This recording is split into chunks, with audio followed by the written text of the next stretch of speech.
Let's get started. Okay. Silent. Let's do it. It's March. We're playing Silent. We're using the filter thing. Again, getting the real options. Alright. Once more into the breach. No more dying to Gremlin Knob this stream, okay? Alright, chat. I've had enough. There's a 3 elite line on the left. That's really awkward. Forces us to go through a shop and only 2 fights before the first elite. I do not think we're going to do that.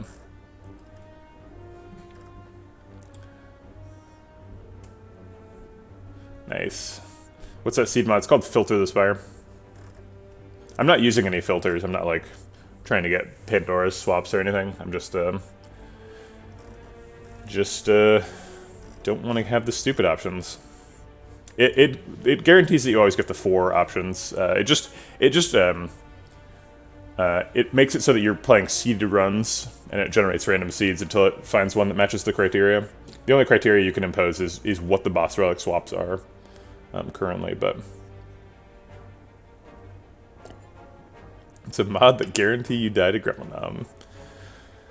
Alright, we could transform here. Transform's fine. I think we're probably going to do a swap again. Rare relics are nice. I guess we could do rare relic and then go left and remove it.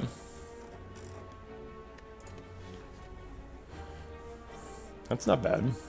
The rare relic could be like Dead Branch or like Gambling Chip. A lot of weird options.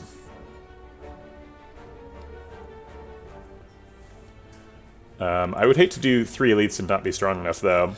That seems extremely likely, especially with 0 fires.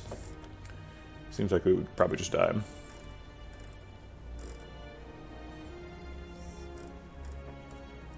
This path is actually a little bit scary, too. It's kind of deceitful, because you get a fire first, but then you're literally forced into 2 elites. There's no dodge.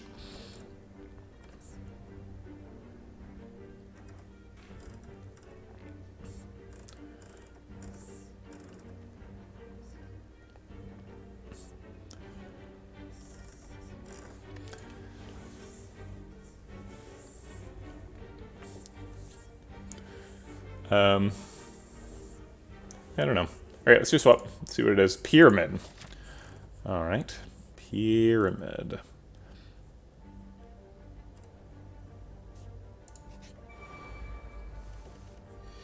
It's definitely a good one. Hold the neutralize till it's more useful.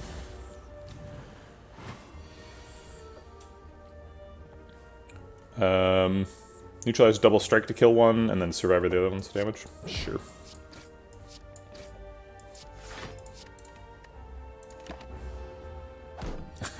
Yeah, Pyramid definitely can ruin runs. It is possible, for sure. Alright, looks like we're not taking any damage to these Laos, which is great. Firepot's good. Wow, Calculated Gamble and Dagger Spray. Probably Dagger Spray. Dagger Spray is good against sentries. We're already really good against sentries with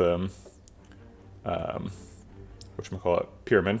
Thanks for the follow, Eigenpoxello. Appreciate the support. Welcome to the Vegetable Patch. Yeah, that's right. That Firepot, he's destined for Gremlin Nub. Yep, yeah, card removes are definitely good with Pyramid, that's for sure.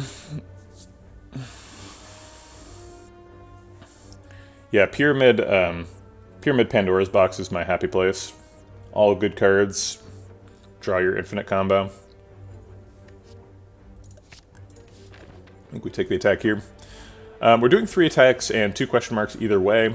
We want to do the question mark first, so that if we find Golden Idol, we get extra gold from these fights. 2 elite act, so probably yes on Scrapoos, especially with a fire before the first elite. I mean, the question is how yes, right? Okay, so we've clicked twice. Are we willing to go to 41 for 45% chance? Yes. Okay, how about 33 for a 55% chance? Seems kind of sketchy. How yes? Much yes. 33 should be fine to get through these. I really want to dig here. Okay, Anchor's worth it. Anchor's great. Very yes.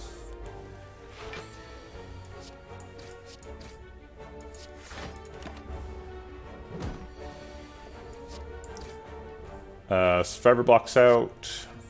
Couldn't ditch a strike. I think we're trying to take no damage in the fight.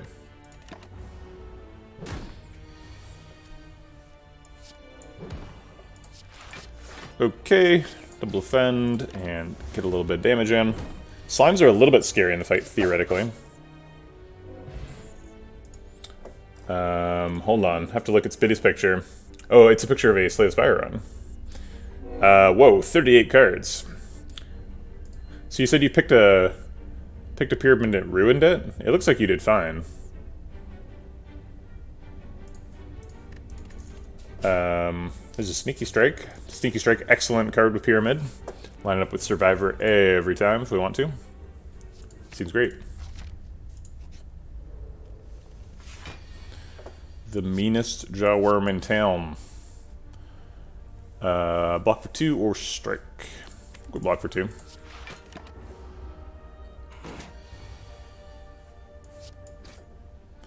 This is a 5-card hand. It's a little full, but I think I'll hold it. Alright, so Survivor Defend blocks out. Get a Sneaky Strike in there for free. Restart the fight. I always do that. Okay.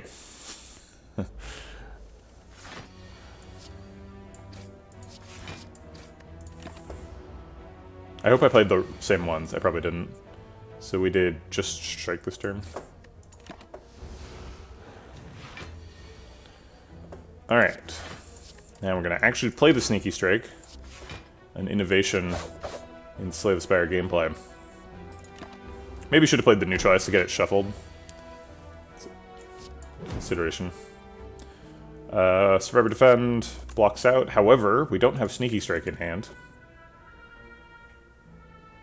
We're probably getting lethal next turn either way. So it doesn't really matter. Don't have to line it up. A flex bot. Wow, we're so strong for that first elite. Flying Knee's pretty good with Pyramid. Normally Flying Knee is kind of a low impact card.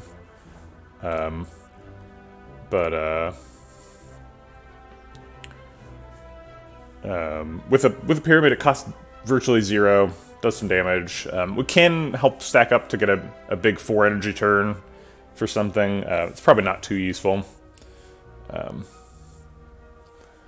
But it is a card that rewards planning, and we're able to plan really easily, so I'll take a Flying Knee.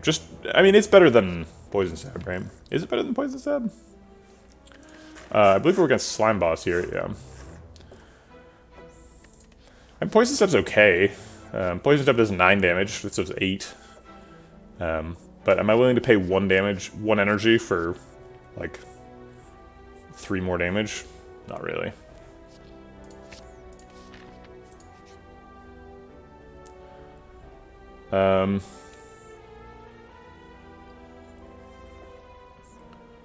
You say it's good with Sneaky and Discard build. I don't know what "it's" means. You could be saying anything. Healing's kind of nice.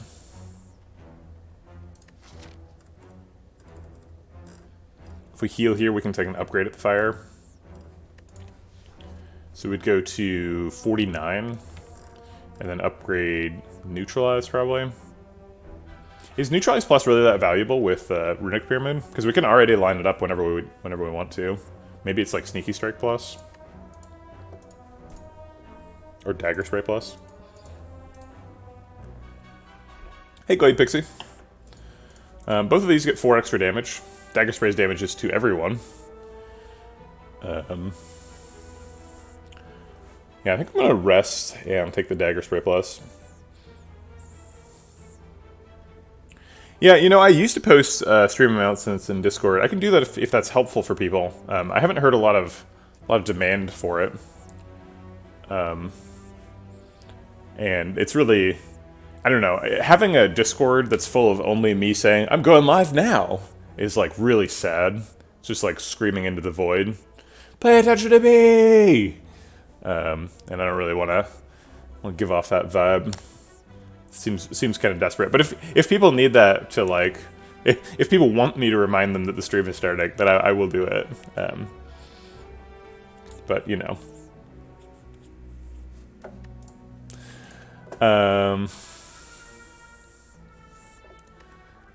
Yeah. I think I like heal. I usually take card remove here because I'm trying to get further ahead. And card remove is particularly good with Runic Pyramid. So maybe we just like card remove and defend and rest.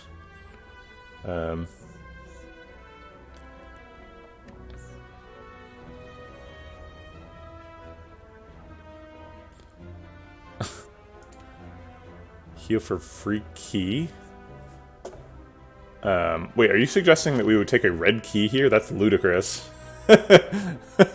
Yeah, that's absolute madness. So I'll address that just because it's probably, I think it's intended in good faith, so I don't want to just like mock you.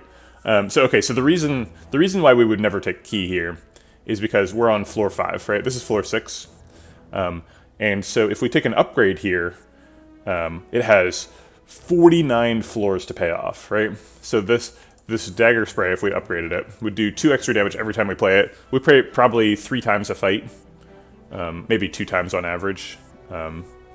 So if we play it 2 times a fight for the next 49 floors, maybe like 30 of those floors are fights. So 30 floors, 2 times a fight. So we're playing this 60 extra times, and it does 4 damage. So we're essentially adding 240 damage that we're doing. Yeah, I said 4 damage. I might have said 2 damage because that's the literal thing, but the math was 4 damage. So like 240 extra damage is like a huge amount of value over the course of the run. Whereas if we take key, that doesn't scale at all, right? Key is just like, we can pick that up anytime. So we basically want to take the keys as late as possible so that we can take advantage of snowballing effects. Get ahead early, use that being ahead as leverage to get further ahead, is how you want to play the early game. Yeah, it's a tough cleric. Could definitely go either way.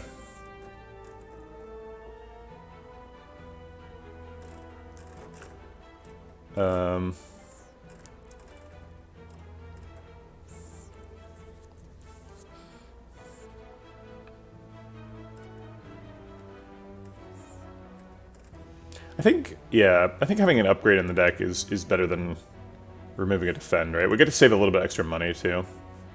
$40. So we get $40 in a dagger spray plus, or we get a little bit more health, right? 66 times 0.3 is 19, so we get 3 extra health, 3 extra health and a defend remove. 3 extra health and a defend remove versus dagger spray plus, 40 gold.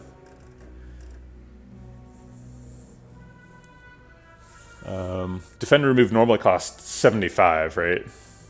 But 75 plus the sort of marginal cost of other card removes. So if we assume we remove 3 cards over the course of the run, then it's like 125.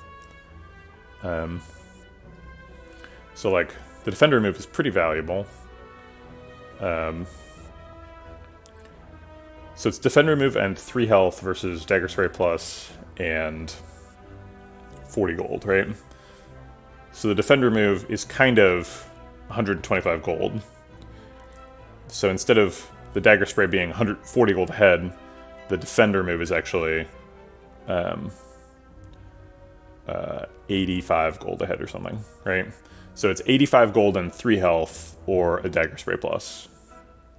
Or wait, no. It's 85 gold or a dagger spray plus and 3 health. Okay.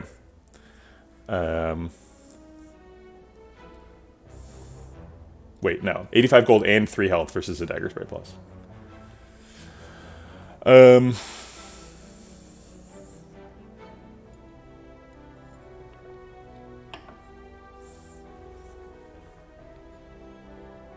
How much is dagger spray plus worth to me?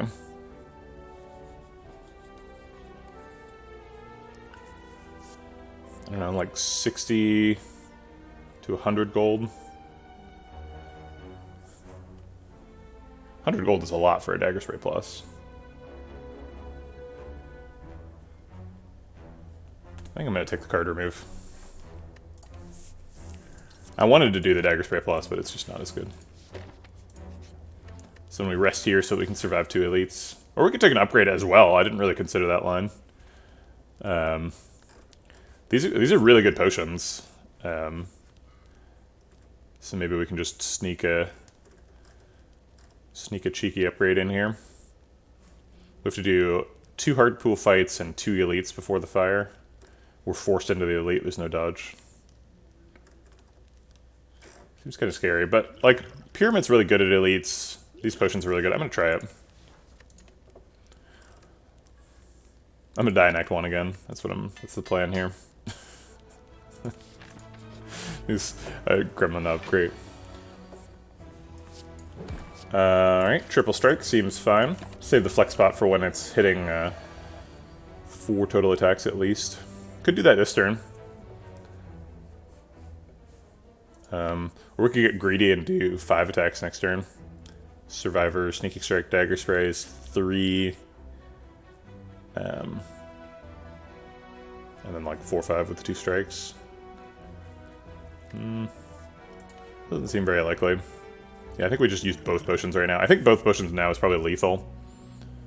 So we know exactly what we're going to do this turn and next turn, because we know like what cards are in hand and what cards we're going to draw. So we definitely want to kill by the end of next turn. So let's figure out how to do that while saving as many potions as we can. We've got 6, 12, 24, 27, 33, 45 damage if we don't use any potions.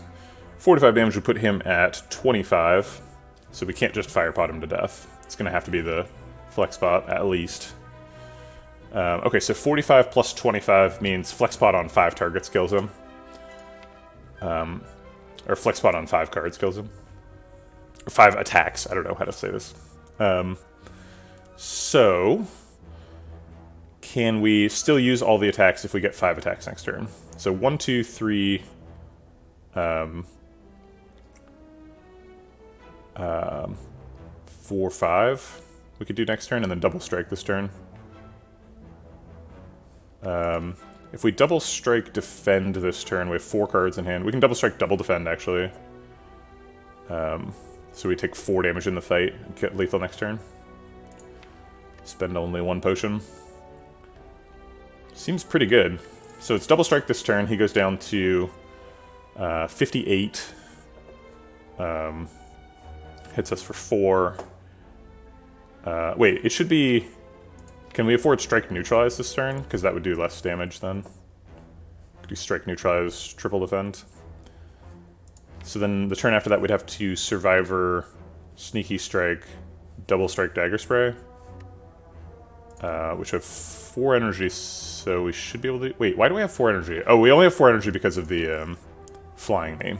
So we actually can't do that. We'll have 3 energy next turn, so... Survivor dagger spray, 1 strike is all we can afford. So we have to neutralize the next turn, which means we take extra damage. But that's okay. Alright.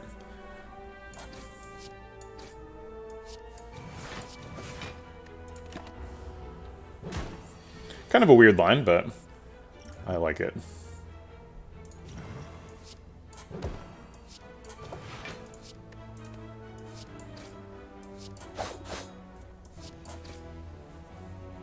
Got him. Alright. We're only fighting 1 more elite, so we literally cannot fight Gremlin Knob again. It is impossible. All attack is pretty good. Leg sweep, flying knee also okay. Leg sweep is quite nice, but it puts us in some energy problems, right? Taking 2 energy cards as a 3 energy pyramid deck is a little sus. We do already have the dagger spray, so the all-out attack is not solving any problem that we're currently unable to solve, like AoE fights, but all-out attack does do a lot of damage per energy. In a sentry fight, all attack is 30 damage for 1 energy. That's pretty outstanding. It also combos with Sneaky Strike, which we have in the deck. Later on, all-out attack, Runic Pyramid is going to be a huge liability. John, Coliseum is an Act 2 event, so we can't get Coliseum. Oh, you mean in... Yeah, that would be another Gremlin Knob fight in the run. That's true. I get what you're saying. Thwack. Never forget. We are against slime boss, so AoE is quite good. But I'm definitely going to regret this in, like, Act 3.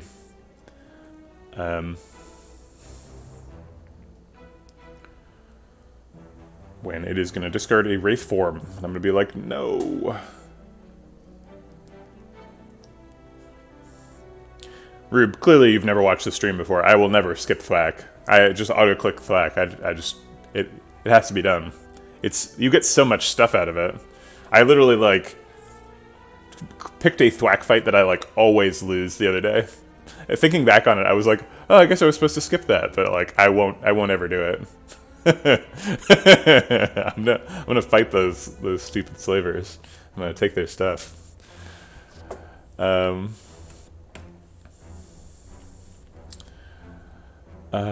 Yeah, like sweep is nice. I don't think we can afford it. I don't want to take the all-out attack. I don't like all-out attack, but it's the right thing to do.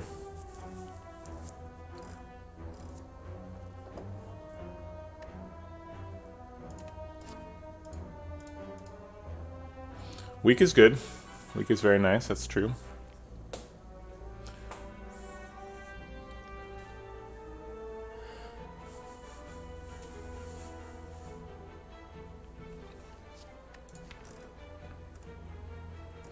But, like, we can't ever pick Snecko-Eye, right? Because we have Pyramid. Pyramid Snecko-Eye is instant death.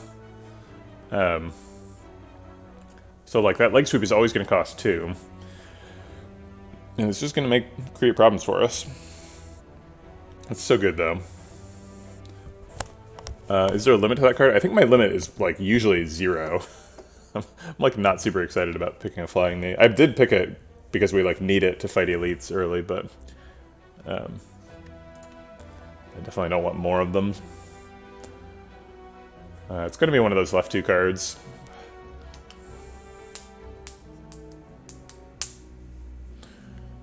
Alright, I'm going to pick the leg sweep. We'll see. I think we can make it survive. Leg sweep is such a good card. Survivor lines up great here. Go ahead and take the aggressive line.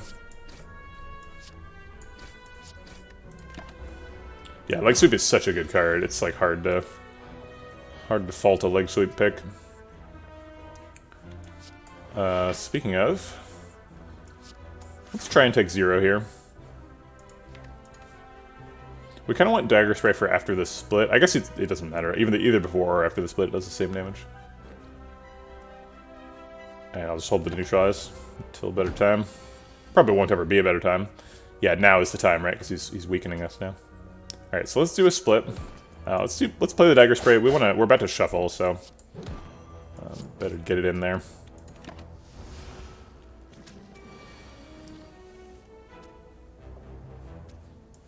Leg sweep the strong one. Double defend blocks out.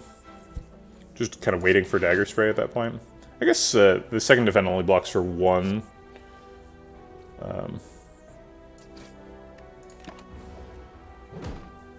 So I'll take 1d6.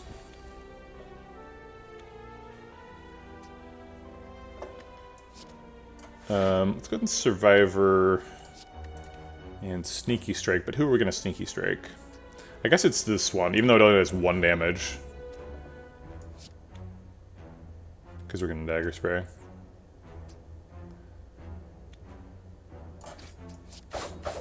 And I'm pretty sure we're done taking damage in the fight, so I will block out.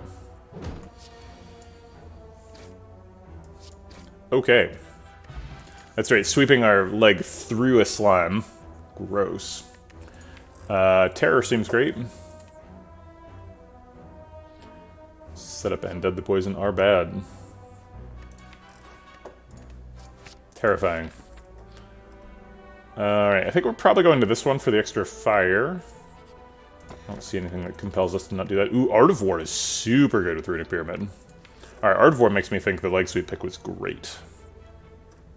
Very easy to spend a whole turn playing skills.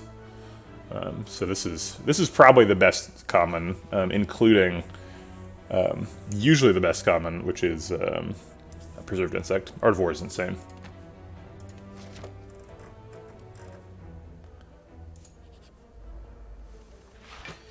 Alright. We can Terror Leg Sweep this turn, get an Art of War proc. Seems easy. Extend those weak. Ooh, early net. He's going for it. We won't be able to play the Neutralize next turn, so we'll play it now.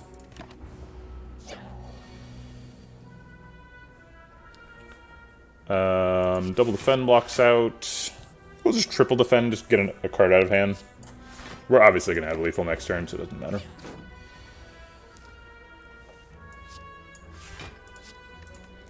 Survivor makes Sneaky Strike free. Could have just played Sneaky Strike because it was lethal. Second Sneaky Strike or Deflect. Both seem quite good. I think 2 Sneaky Strikes is appropriate. Only have the 1 Survivor, but being able to Survivor into double Sneaky Strike is just super good. We want to kind of load up on 0-cost stuff with a Pyramid, especially with a Leg Sweep. Could consider a Deflect. Deflect is also a 0-cost thing. But we don't currently have any decks. And damage is more important than block, so let's take a second Sneaky Strike. Okay. Elite time. Flying Knee, split next turn. Now, we wanted to establish Terror before we wake him up, so I think we'll just hold. Actually, no. We're going to Flying Knee. And potentially Survivor. I'm worried about filling up my hand before we draw into a Terror. I'll see next hand before I Survivor.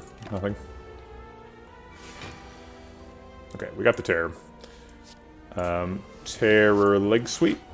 We'll hold the Survivor too, because of Sneaky Strike. We should have actually striked before we Leg Sweeped. But we can just neutralize now to draw an extra card. Alright, this is going to be a pretty good wake up here. Survivor, double Sneaky Strike, yeah.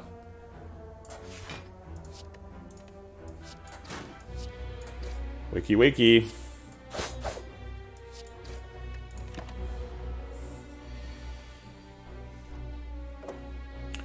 Unfortunately, I think we're waiting on the Survivor here. I think we just triple defend.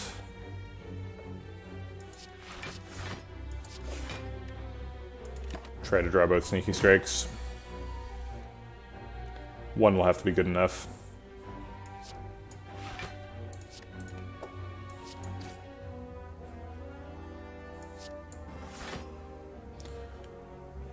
We've already used an attack this turn, so might as well strike as well. Neutralize does not draw an extra card, but we will play it before we get debuffed.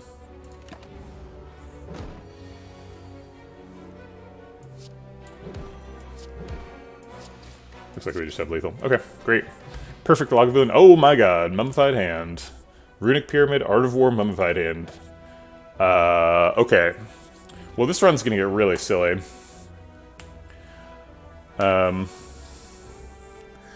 Do we ever take an Acrobatics now? Acrobatics is, like, pretty greedy. I think that's probably not correct yet. But we have 2 Sneaky Strikes. I wish there was a power here.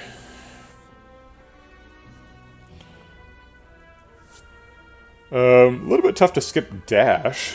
Dash is pretty nice. Time for more Caltrops. That's right. Where's that living wall? It's not possible to get living wall, unfortunately. Dash has got a really good upgrade, so we could pick a Dash and upgrade it at the next fire. We do need to upgrade something. Currently, it's probably Terror. Just get in there a little faster.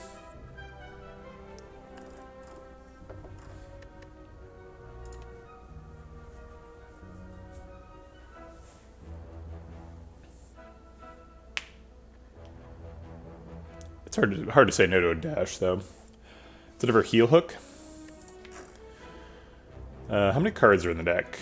18 minus 1, so 17 permanent cards. Yeah, there's no way we're getting rid of 7 cards. Pyramid is pretty good for doing loop stuff, because you draw all 10 cards easily. But I don't think that's appropriate here. Maybe in another life.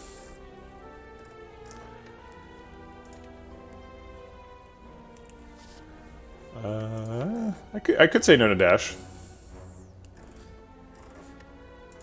It's good with Mummified Hand. But we don't currently proc Mummified Hand. And it's pretty hard to aim a Mummified Hand with Pyramid, right? There's going to be 8 targets for it or something. Most of the time. Yes, one artifact does stop all 99 vulnerable from Terror.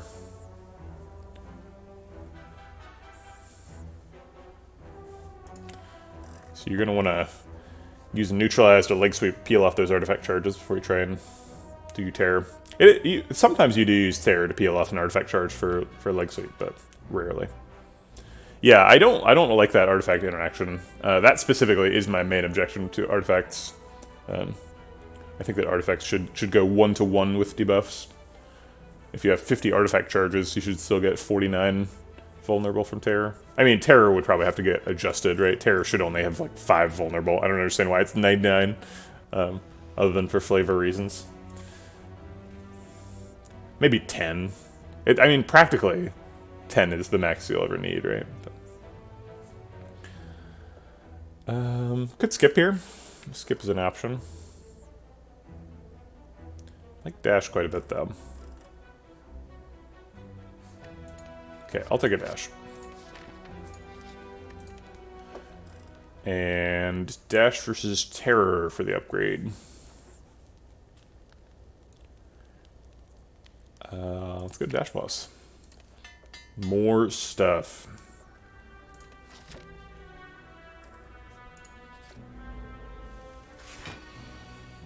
Are you saying the artifact 1-for-1 with debuffs would be a big change, or Terror down to 10 would be a big change? Because 10 is basically a whole fight, right? It's like, when is 10 ever not the whole fight? I think we're just gonna Leg Sweep defend this turn, get an Art of War proc. I guess the defend doesn't do anything, so I'll hold it. Pyramid decks are very weird.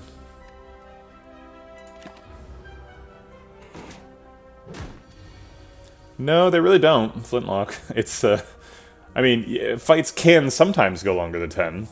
Definitely not disagreeing with that, but that very rarely. The vast majority of fights are over by turn 10. Okay, so we blocked out. I think we'll develop an energy for next turn.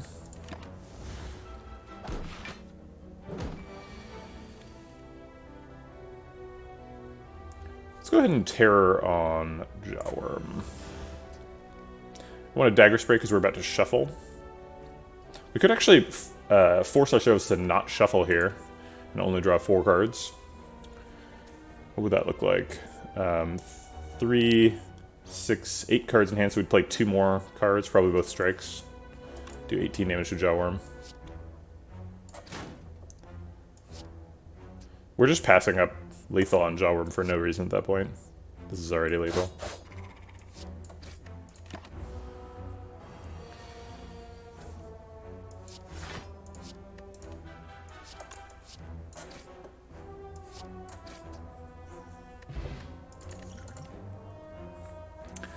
More Caltrops coming in hot.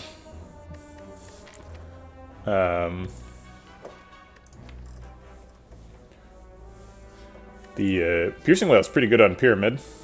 Piercing Whale at the exact right moment. I mean, Stone Calendar is exactly like the way to prove the point, right? Like a lot of fights, you end the fight before Stone Calendar goes off. And that goes off on turn 6. Terror, like you don't even necessarily play it on turn 1. If you play Terror on turn 3, it would take a 13 or 14 turn fight for it to matter that Terror's only down to 10.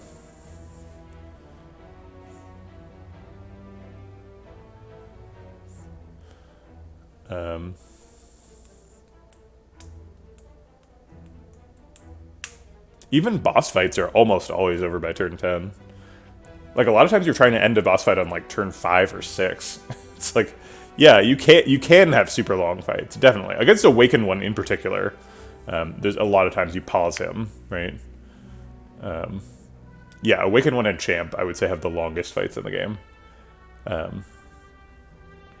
But even then, very rarely would the extra vulnerable actually matter, right? Because if you have paused the fight, you probably don't care about the vulnerable, right?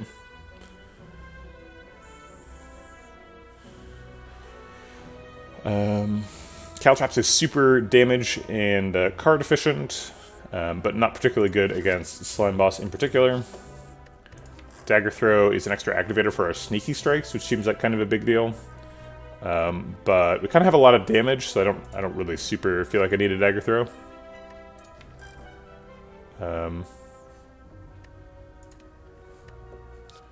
Piercing Wail is nice, but I want to pick powers for the Mummified Hand, which probably means we want a lot of footwork, and footwork and Piercing Wail don't really work together.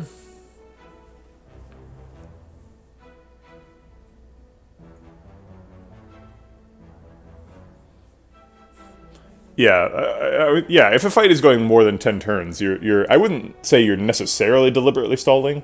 Like, a fight can legitimately go, like, 14 turns or something. But for almost all practical fights, if it goes longer than 10 turns, it's because you've chosen to make it go long. Although, I guess it should be said that if you're trying to do, like, a dropkick loop with a terror, which means you're, like, Prismatic Shard, then maybe you need it matters that it only lasts for 10 turns. I don't know. If you have a dropkick loop, though, like, you can end the fight whenever you want, right? It's hard for me to imagine a situation where it matters. More damage, extra activator for Sneaky Strike, or Skip, or Piercing Wail. Piercing Wail is pretty nice in early Act 2. I think we're going to take a Piercing Wail for safety. Okay. We're not going to go shop. Unnecessary. We don't have enough money.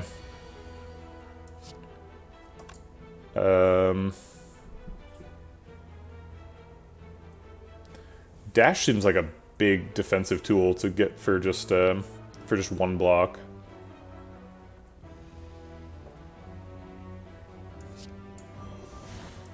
I'm gonna do it anyway. It also does 20 damage.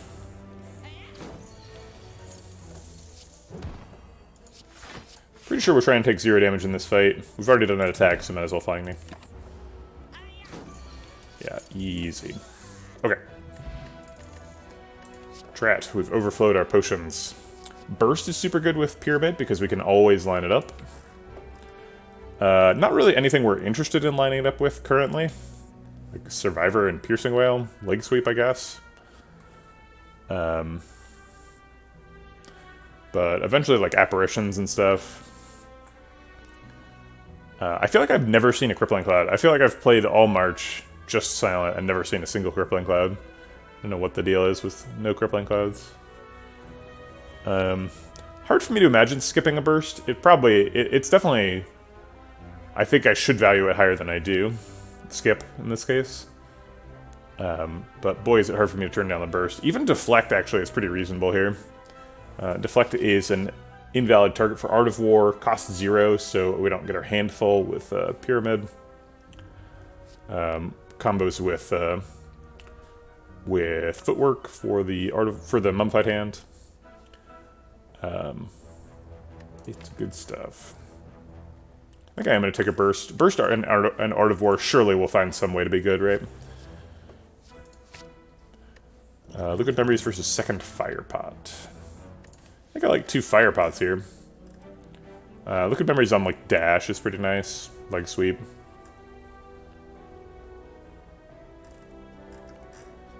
But 20 damage is more than 13.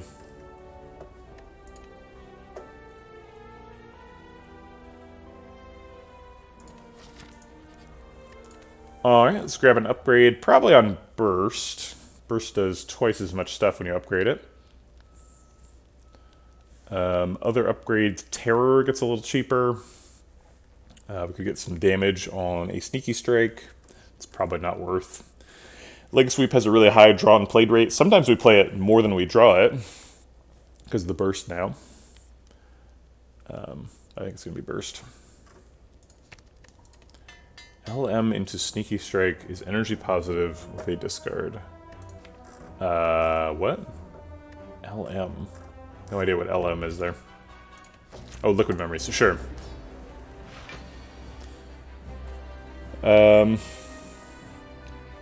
let's go ahead and Triple Strike, get them out of hand. We don't need a Art of War proc every turn. We can spend all of our energy and still get 4 energy next turn, so let's do that. And Survivor's good next turn, that's his attack turn. And we have Sneaky Strike in hand.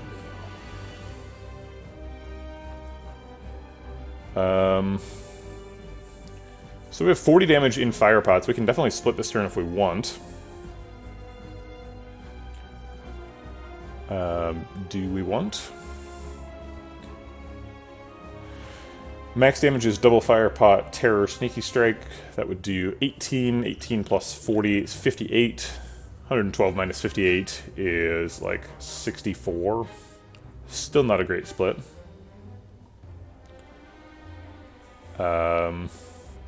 We could alternately burst, double Survivor, double Piercing Whale. This is the max block. Blocks for 28. Block for 28, take 10. It's okay. We'd get the Sneaky Strike in there as well. Burst, Survivor, Sneaky Strike, Piercing Whale. I guess we would defend as well. So we'd only take 5. No, there's no way to block out here.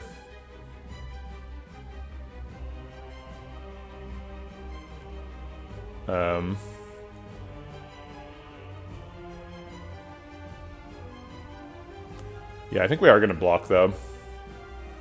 I don't think this is a good use of the Fire Pots yet.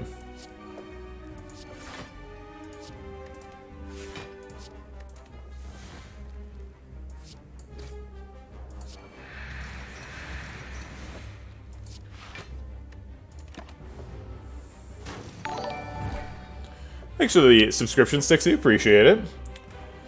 Thanks for loafing around here in the bakery.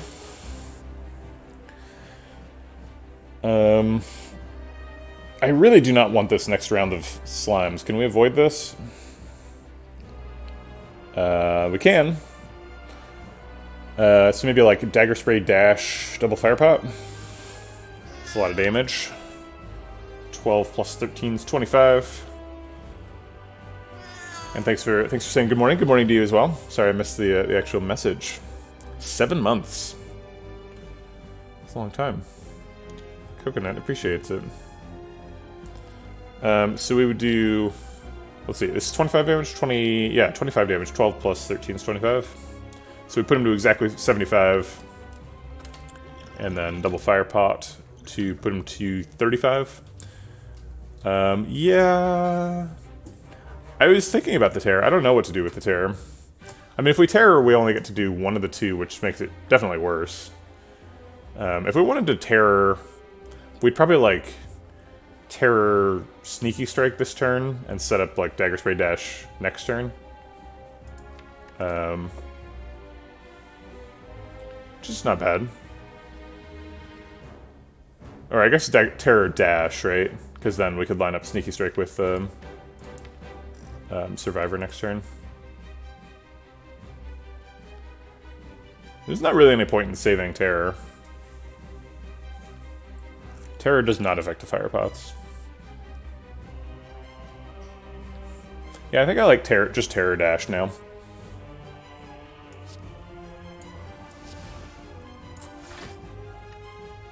We do get a lot of slimes, but whatever.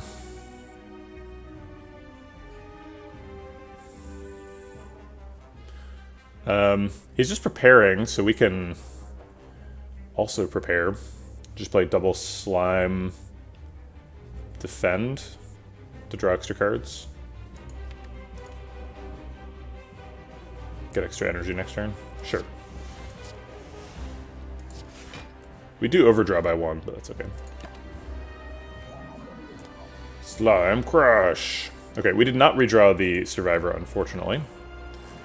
Wait, it's not in the discard. Where is it? Is it in the draw pile? Oh, there it is, yeah. Alright, so we just have to go with what we got. So it's like Dash, Flying Knee, Dagger Spray. Neutralize. Yeah, seems like a pretty decent split. We can decide on the Fire Pots. Fire Pot to split at 8. Yeah, might as well. We don't need to hold 2 of them, right?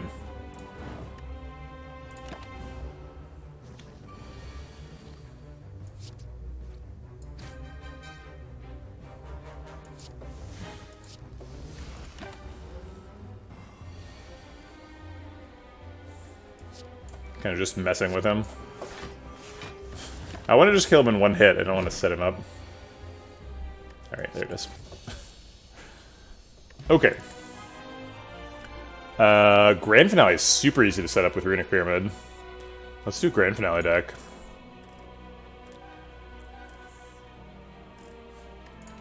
Other options, Nightmare and After Image. Nightmare is kind of difficult with Pyramid. We're going to have a full hand, so adding 3 cards to it is not amazing.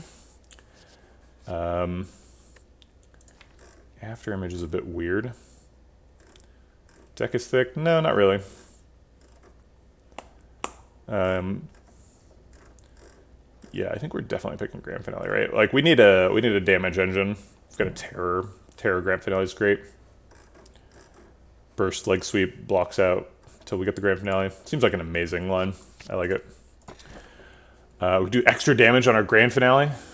Pandora's Box is pretty much ideal here. Pandora's is exactly what we want. Removes all the garbage from Runic Pyramid. It'll give us a bunch of cards that exhaust. Or our powers. Powers are super good with Mummified Hand. Oh, maybe we should have picked the... that was an argument in favor of the After Image. I should have thought more about that After Image, because I missed that After Image was going to proc Mummified Hand.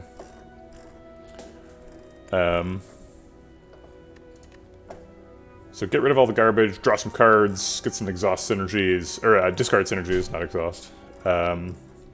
Poison is fine. If it gives us a bunch of attacks, we're a little bit sad. Could take the baby Pandora's Box as well, if we want only upgraded cards. Nah. Why would you take the baby when the big one's there? After Image doesn't play super well with Art of War. It kind of does, though. Because if we After Image, we kind of want to do like acrobatics, tactician-y stuff, and that's all Art of War-y. Wristblade also quite nice now that shivs are good. We don't have very many literal zero-cost attacks. It's just the neutralize in the Grand Finale. No shivs currently, so that'd be a bit of a pivot. Yeah, you do want to play a ton of cards, so you have to like build your deck so that you're able to play a ton of skills if you want to do After Image, Art of War. But I feel like Silent's pretty good at that. You can't play shivs, which, you know, is disappointing. Alright, let's take Pandora's Box, see what's in there. In Venom... ooh, Phantasmal Killer. Wow, Phantasmal Killer Grand Finale is pretty awesome. We lost all of our defends and got none back. I think that's the big problem here. We did get Piercing Whale, so that's something. Prepared helps us set up the sneaky strikes. Definitely got more damage back. Outmaneuver, also pretty helpful. For a Pyramid deck. But yeah, no block is concerning. And the Envenom is obviously bad. Yeah, Bullet Time would have been great. Second Grand Finale would have been great. This stuff, not too great. It's true. That's like my 3rd straight Pandora's Box that's just like, nah, no block cards. You don't need them. Alright, so we need to go to a shop because we need to buy block cards. And there is no early shop. Late shops are the only ones. Apparitions would be amazing. We've got a burst in the deck. So probably hitting a bunch of question marks. Thanks for the follow, Theorox92. Appreciate the support. Welcome to the Vegetable Patch. Max question marks is this line here. It's 4. Forced into 2 elites after that. But an extra fire and a late shop. Total of 6 question marks. It's a pretty good haul. Ancient Writing is a little bit worse than normal, although it does let us remove the Envenom. Envenom is not, like, ridiculously terrible, because we have Mummified Hand. So if we upgrade the Envenom, then it's, like, kind of costs 0-ish. It's not crazy bad.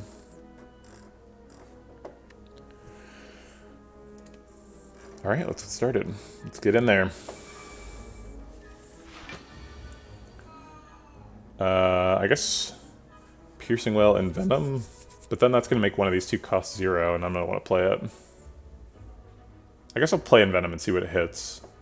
And if it hits Dash, we'll just do that. Alright, it hit Piercing Mouse, we'll do that. Sure.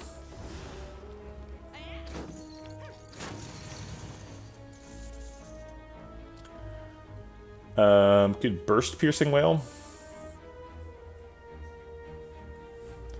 Did we get any card draw? Prepared kind of counts. So we can only draw one card.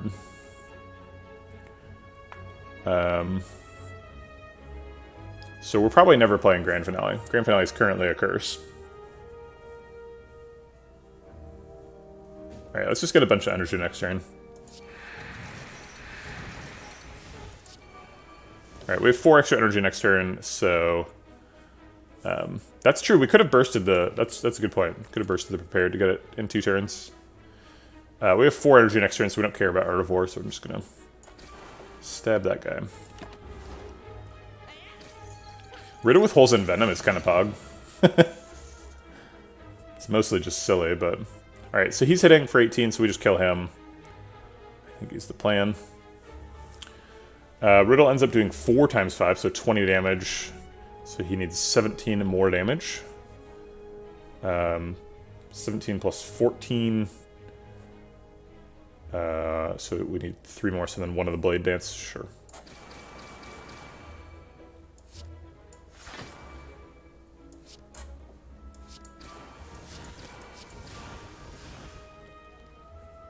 And I guess I'll...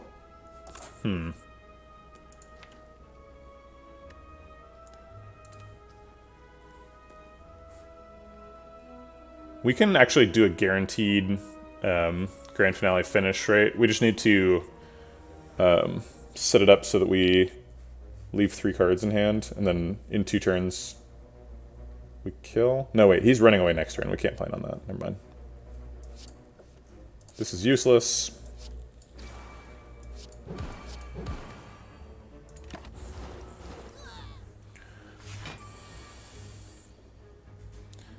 If we'd just drawn 1 more card, we could Grand Finale. Think about how glorious that would have been. Well-laid Plans is useless. We have Pyramid. I guess it does technically proc Mummified Hand. Quick Slash draws a card, which seems like something we kind of need. I guess we should have taken that Acrobatics I considered a long time ago. It's hard to take an Acrobatics with a Pyramid, though. Quick Slash does say plus on it. It's a green card.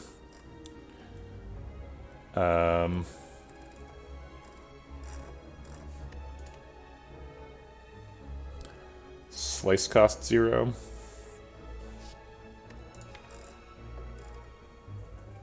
We've got so much damage, though. I don't need more damage. I'm gonna skip it. A book, you say. Hits Dash, hits Sneaky Strike. Sneaky Strike for positive energy. Obviously for Necronomicon. It's an absolute bonanza if we get Nurley's. A 0-cost power makes something else in our opening hand cost 0 with Mummified Hand. Nurley's is insane. And then Encorelden. Oh, Encorelden's the power one, sorry. And Nurley's is adding extra cards to the deck, which theoretically gets between us and Grand Finale, but I don't think practically does. You don't know which book. It's one of the 3. So I just consider all 3 when I see this event. And if they're all good, I do it. Usually the one that you're worried about not being good is Necronomicon. If you don't have any Necronomicon combo cards, then you might skip the book. But I think we're definitely taking book here.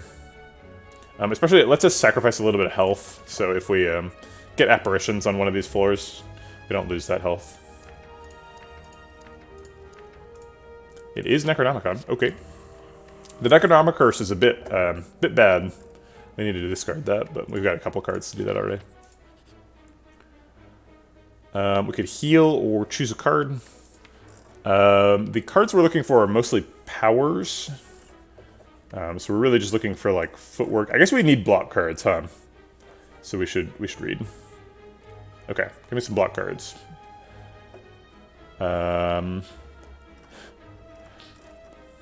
My eye is immediately drawn to like Reflex and Calculated Gamble. So we can get, like, easy grand finales, but that's not what I said I was looking for here. So I was looking for, like, footwork and block cards. And there is a footwork here. There's also caltrops. Concentrate is very nice.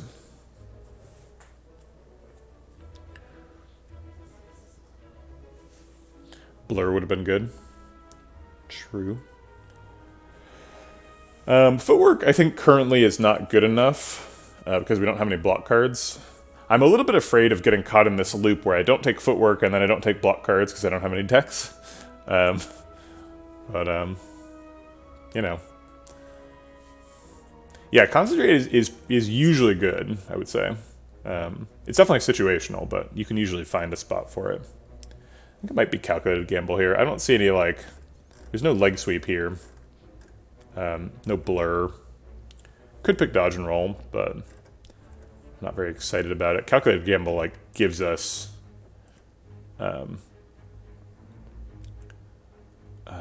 that's true.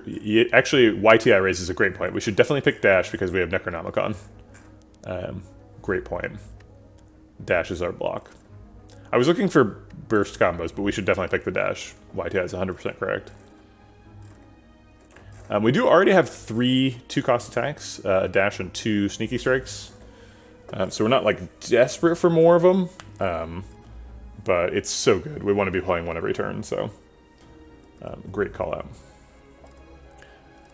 Gamble is definitely good. Gamble is if we wanted to set up grand finales more reliably, Gamble would be helpful there.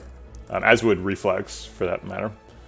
But I think the dash is too good to skip. YTI figured it out. Transforming 2 cards is not bad. Strength scaling matters, though. Strength would be quite good. We could burst it if we took the Jax. Get 4 strength, dagger spray, riddle with holes, blade dance. It's something. If we transform cards, we can get block cards back, which is kind of what we're looking for. What would we transform? Probably Envenom and... like Poison Stab?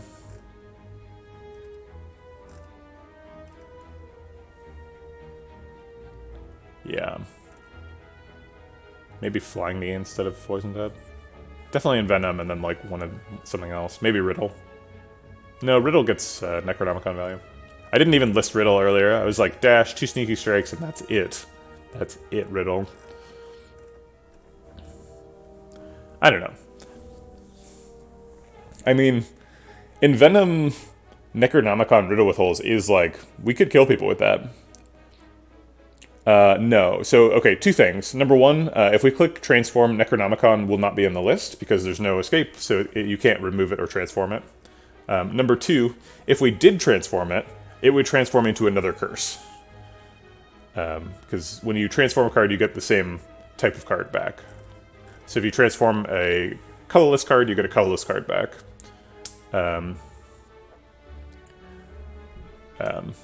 So it would not work for multiple reasons. But that would be cool. But there's no escape.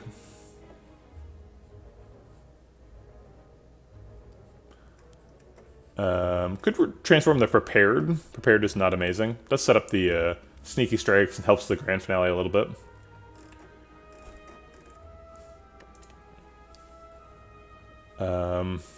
Could just take Mutagens. Mutagens are good. That's sort of the default pick from this event. If you don't need anything else, Mutagens are nice.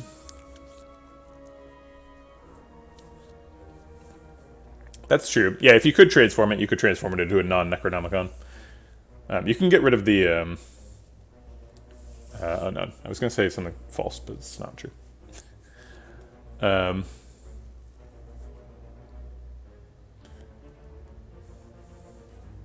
Is there any way to get rid of Necronomicon? I think there isn't. There's like literally no way, right? There's no... You can't like transform it in an event or remove it or anything. Can you lose it to, like, falling or something? No, falling just picks a... It's not an attack, I mean, yeah, you can block it. If you have Omamori. Or, wait. Yeah, it is Omamori, right? Abandon Run. Yeah, I don't think the transform is amazing. I think we got a pretty good Pandora's box.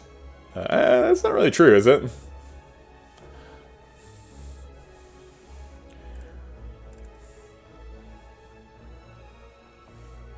Kind of a weird spot. Like, the Envenom Riddle with Holes Necronomicon thing, like, can work. Yeah, sure, cheat console. Editing your save file. A cosmic ray hitting your computer at just the right moment.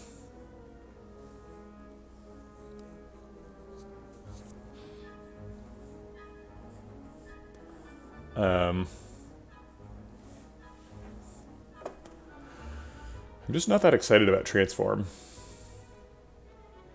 Blade Dance is great.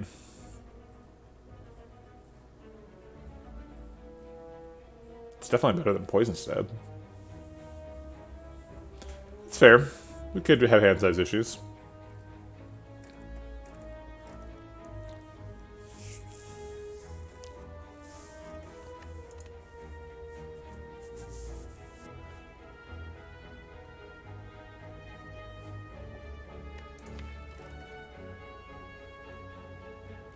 Yeah, I've heard about that Mario 64 glitch.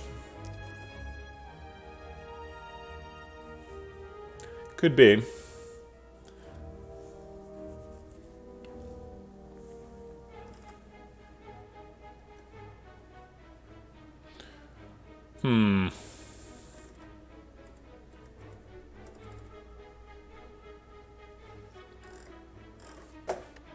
Yeah, I think I'm just gonna take the mutagens. They're not, like, obviously good, but even, like, just like mutagens, Necronomicon, Riddle with Holes is fine.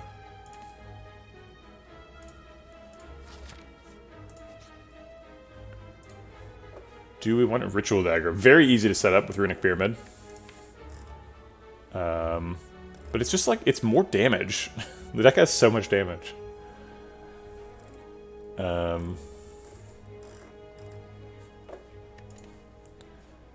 And it's up against 50 gold. 50 gold pays off probably here.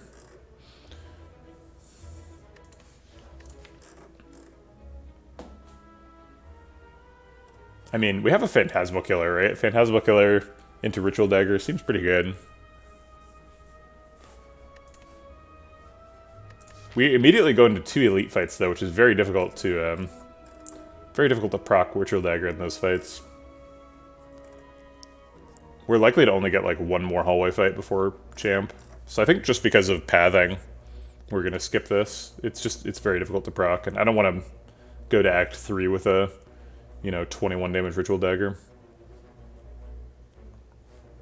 But it's also very easy to proc because of Pyramid and because of Phantasmal Killer, so I don't know.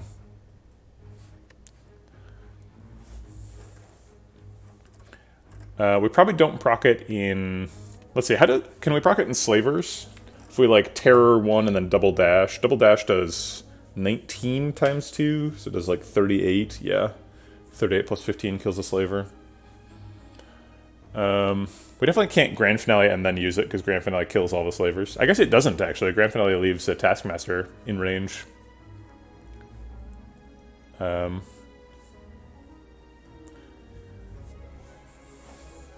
We also have some really good potions for putting people in range. I'm going to do it.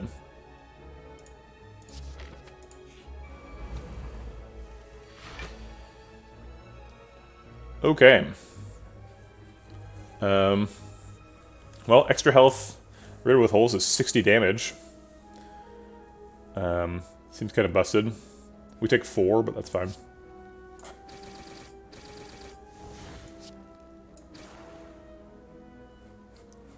I'm going to hold the prepared. We'll probably discard Necronomic Curse with it, but we want to do that when there's a Sneaky Strike in hand.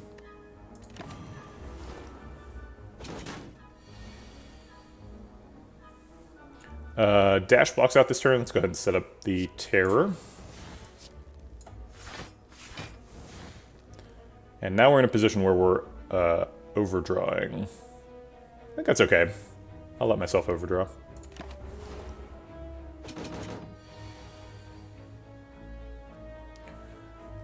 We can prepare double sneaky strike for positive energy. Okay.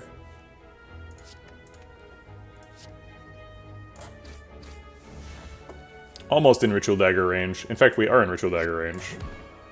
Great. Ink Bottle's a little bit difficult to proc. Do we just take Escape Plan? I need block so bad. Actually, do I need block that bad? I don't know. I kind of got used to saying I needed block, but those dashes are really strong. So our big block cards are Survivor, Leg Sweep, Dash, and Piercing Whale. There's 2 Piercing Whales as well. We can kind of piece it together with this. I don't think we really... like, we're so desperate we need an Escape Plan. Escape Plan does draw, so we can, like, burst Escape Plan to try and get Grand Finale set up. Currently a 25-card deck, so as long as we are drawing all full 5 cards every turn, we Grand Finale on turn 5.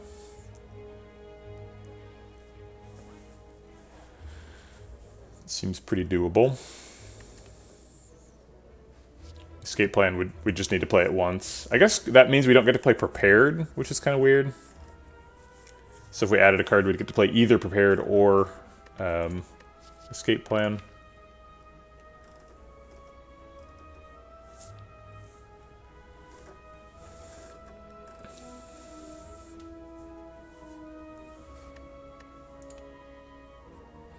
Escape Plan is almost always better than Skip. No, it's not. It's quite bad in several fights. It's bad against Chosen. It's bad against Time Lord. It's bad against the Heart. It's not all upside.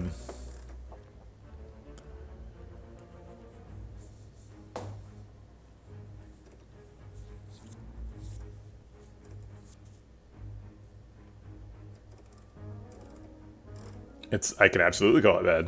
I think it's usually bad. I think this card is not a good one. Especially with a Grand Finale deck where we're very sensitive to card draw, right? So, like, there's a lot of times when we have it and we can't play it. It's bad with Snecko Eye, sure. It's bad against Serpent, or Snecko himself.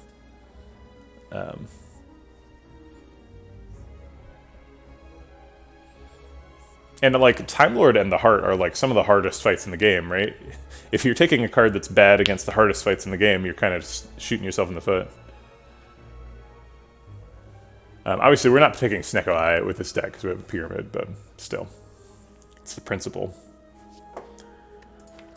I do think it's probably pickable here, though. Let's figure out what the ratio is first. 1, 2, 3, 4, 5, 6, 7, 8, 9, 10. 10 skills out of 26 cards. So this blocks on average for like 1.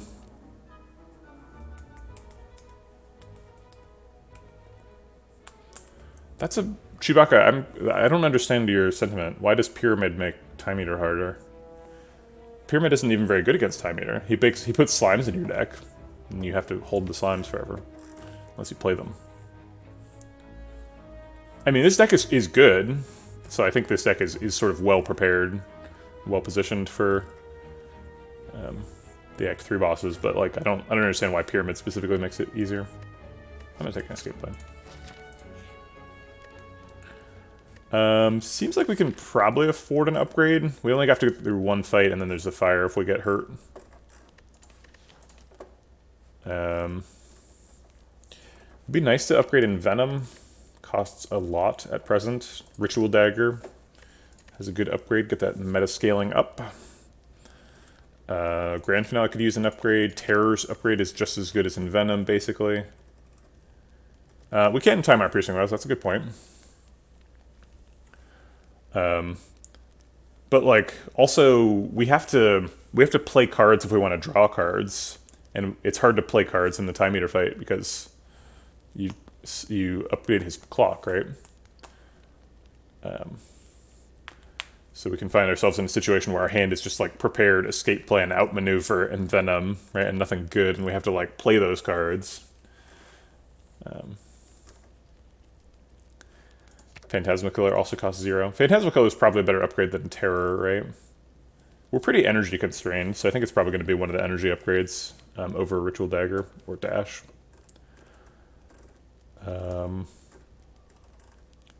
But Ritual Dagger does meta-scale, and we do have another fire up here, so like we don't have to go that far before we can upgrade one of the energy things. Yeah, I think I'm going to do Ritual Dagger, actually. I really want that meta-scaling to go. Okay. Dang, they're attacking on 1. Rude. Would you say you're still improving and learning at Spire? Definitely. It's part of the point of doing these little, whatchamacallit, these month-long series. So I'm trying to like focus on an individual class and get better. This turn is probably like Piercing Wail and Assassinate both Mad Gromons. So we Piercing Wail, Sneaky Strike one of them to death, Fire Pot, neutralize the other one. Thanks for the follow, Lewelby.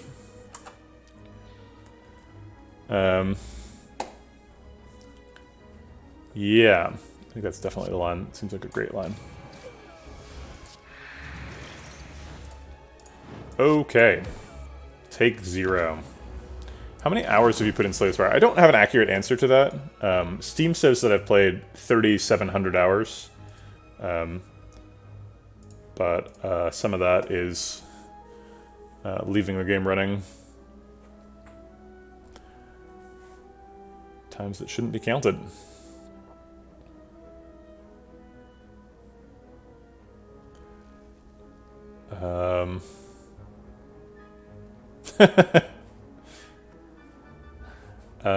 Okay, so I think we want to get rid of Riddle with Holes. We want to proc something with Necronomicon this turn. And Sneaky Strike we want to use when we have a discard thing so we can get positive energy out of it. Dash we want to use when we need the block. So Riddle's the odd man out this turn.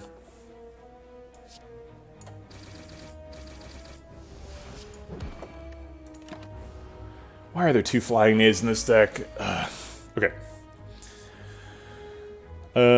Getting kind of close to Grand Finale range. We probably want to leave Gremlin Leader at exactly 107, because then we can Phantasma Killer Grand Finale for 100 damage, and then Ritual Dagger to finish. But we can't really practically do that, because we want to play Dagger Spray this turn. So, darn. I guess we just won't Phantasma Killer on the Grand Finale then. So probably Survivor Sneaky Strike this turn on Mad Gremlin for positive energy. And then Dagger Spray to kill Sneaky Gremlin. And how we're blocking. Well, Survivor blocks for 10, Dash blocks for the rest. Do we Terror Leader then? Seems like we might as well.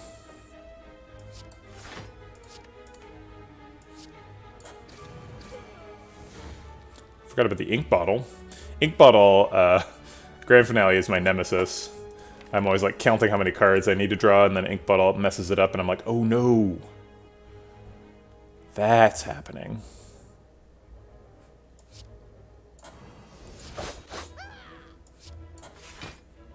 Looks like we're not going to have any problem setting him into Ritual Dagger range. Let's go ahead and double damage next turn. I think we might be able to get a kill next turn.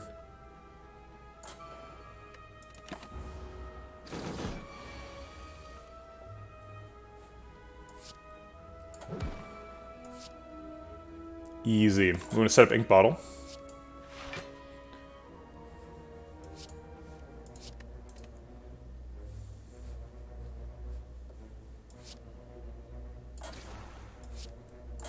Okay. Toxic Egg. Well, I said that Ritual Dagger procs were going to be hard to get, but then we got 2 in a row, and we got an upgrade to Ritual Dagger, so we're in pretty good shape. Caltrop says plus. We're never going to fight birds at this point. Your Slay the Spire save file is a bit more accurate since it only counts the time during the runs. Interesting. I know pretty accurately how much time I've spent playing Slay the Spire over the past year, because I've pretty much only played it on stream. Actually, I guess that's technically not true. I've played it off stream a bit. Also, none of this counts my phone. I've started playing on my phone a little bit. Distraction is kind of a block card, and it kind of costs 0. So I think I should probably take it with Runic Pyramid. Sometimes it like draws cards and weird stuff, though. We're going to see a lot of green cards because of the Toxic Egg we just picked up. So this is our first one of those. I like the way sea mammals have a fat, thick blubber layer. Yeah, they're very cute. I think that the one of the leading theories of human evolution is that we were like waders. We would like wade out into water. And that's why we don't have fur on most of our bodies, and we have our subcutaneous fat as well.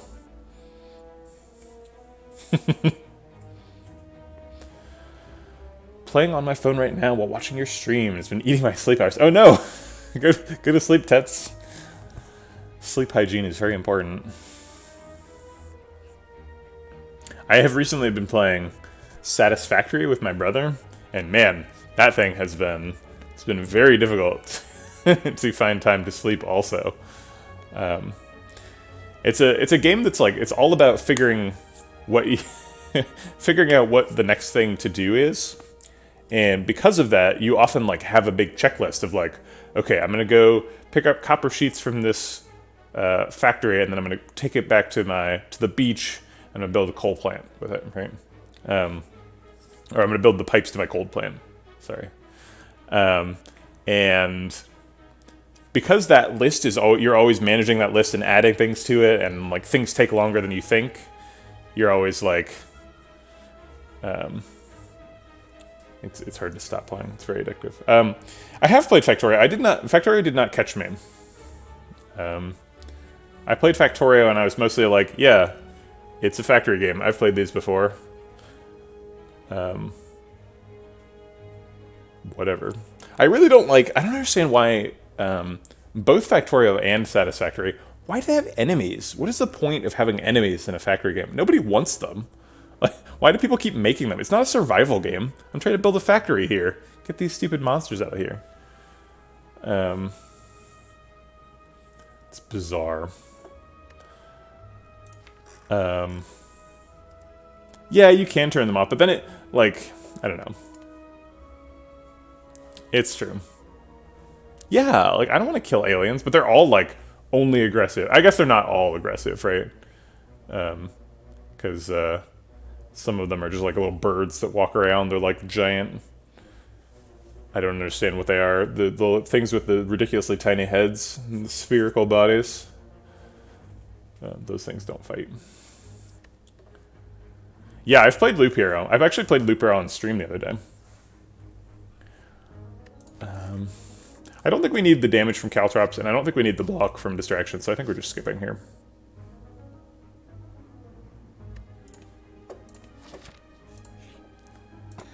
Dreamcatcher seems pretty skippable.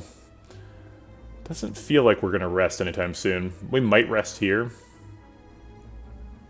You're excited for the Riftbreaker release. What does that mean?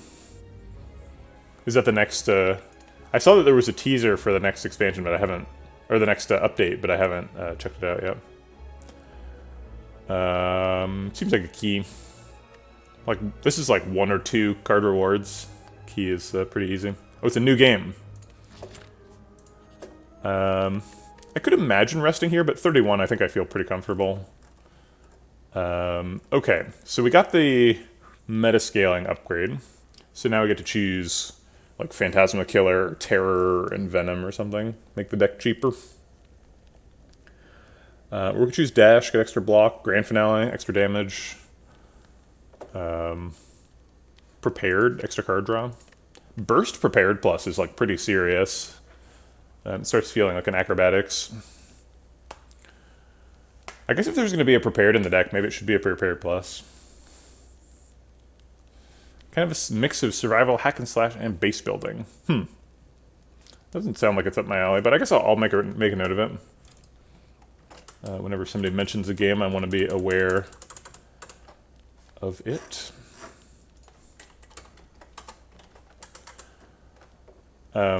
Something that I used to be sort of like blissfully unaware of. So like if you're like sensitive to like the game, you know, where you all just lost the game, I apologize. Where as soon as you become aware of it, you have now lost, and the game is to spend as long as you can not thinking about it. If you're sensitive to those sorts of things, I'm gonna share one of those now, so you can tune out or mute or something.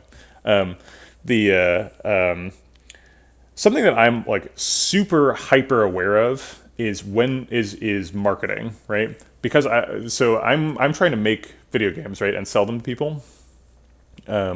So the very first moment where I hear about a new game is a very important moment for me, because that's when like the game's marketing has reached me, and I need to know how those sorts of things happen, so that I can make them happen, right? So the fact that like Chewbacca is in Twitch chat recommending Riftbreaker, nominally to me, but realistically to everyone who's reading Twitch chat, which could be like, I don't know. It says there's 63 people here. Maybe like 40 of them are actively reading chat. Maybe less. Maybe it's like 10. I don't know. But Riftbreaker is sort of like, or Chewbacca is now propagating knowledge of Riftbreaker throughout the internet. So Riftbreaker, or Chewbacca is a promoter. Your net promoter score is positive. Chewbacca for Riftbreaker. You've recommended it to friends or family or whatever. Yeah, so I want to be aware of every game that's getting promoted to me, because they're doing something right? So they've got enough viral marketing push that it's reached me, and B, I want to like see what their marketing strategy is that got them there. So is it like, do they have a really good trailer? Is it just like the right kind of combination of mechanics for Chewbacca? Like, there's a lot of different options. Okay, sorry for the game development marketing strategy break. Yeah, you should check out Loop Hero, YTI. I like it quite a bit. Although it gets a little bit grindy, which is kind of weird. I don't understand why. I don't understand why it got all grindy. I think I want Phantasmal Killer upgraded. I want like 0 friction to play Phantasmal Killer. Phantasmal Killer like needs to get played a lot.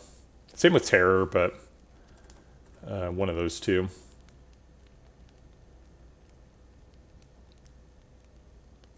Yeah, I guess I don't like the metagame for Loop Hero.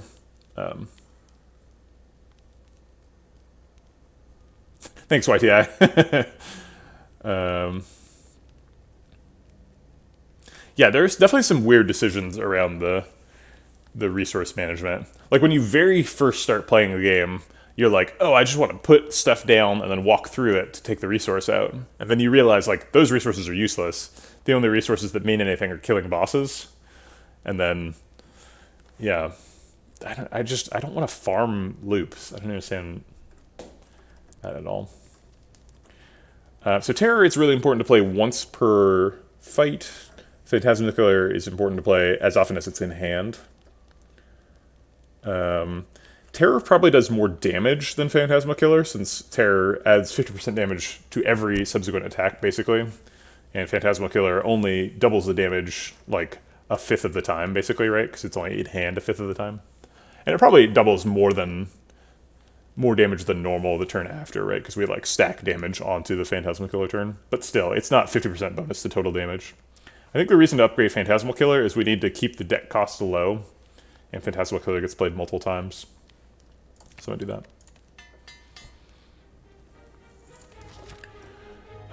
Seems like a shop. Okay. Well, there's a Blur Plus. That seems pretty good. Man, double Dash Plus and Blur Plus, it's like 30 block, and we can retain it. Seems great.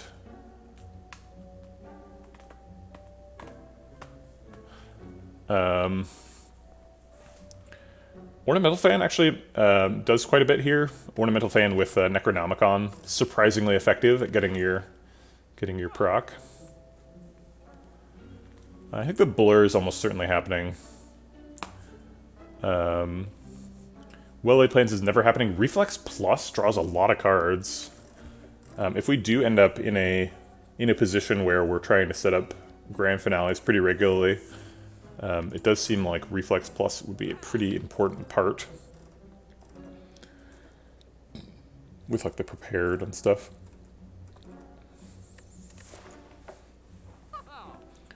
Top is never getting picked. I don't see why. I mean, top could get picked if we had like a Storm of Steel. That'd be really the only opportunity for top to be good. It's very difficult for us to empty our hand with Runic Pyramid.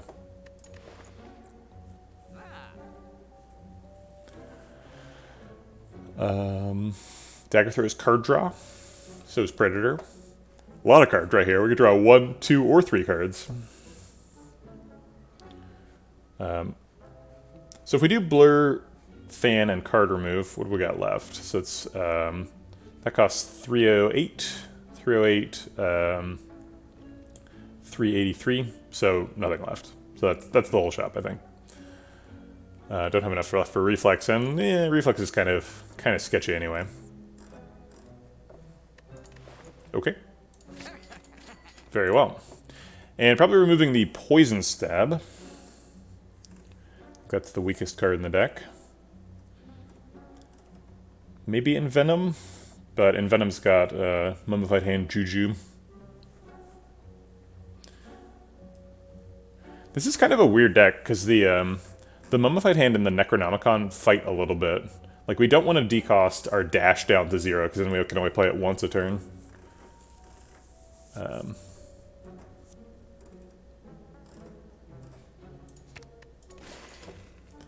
Okay. Good chop. Oh wow, an easy pool fight. Excellent. I forgot we still had these left. Leg sweep out maneuver. Leg sweep's gonna draw a card. I guess let's see what it is. Okay.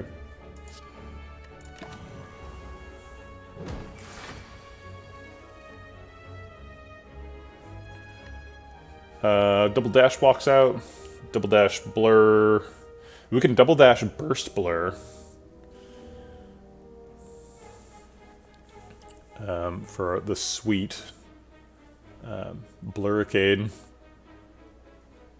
Okay.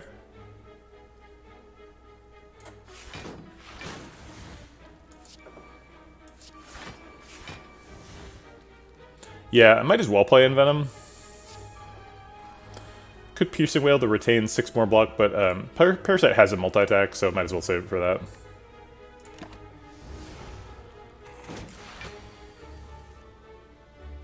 Here's the multi-attack. If we don't draw any cards, we are Grand Finale in 2 turns. Seems fine. So this turn's like Survivor, Double Sneaky Strike, Piercing Wail. If we're not wanting to draw any cards, we don't want to play Escape Plan, so let's just discard that. Ah, Ink Bottle. As mentioned, always messes me up with Grand Finale. Alright, well that's the first time this run. I got 1 free.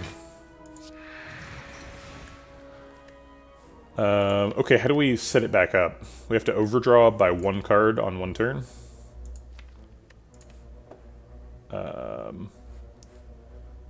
Or we could just not Grand Finale. It doesn't look like we're going to need it.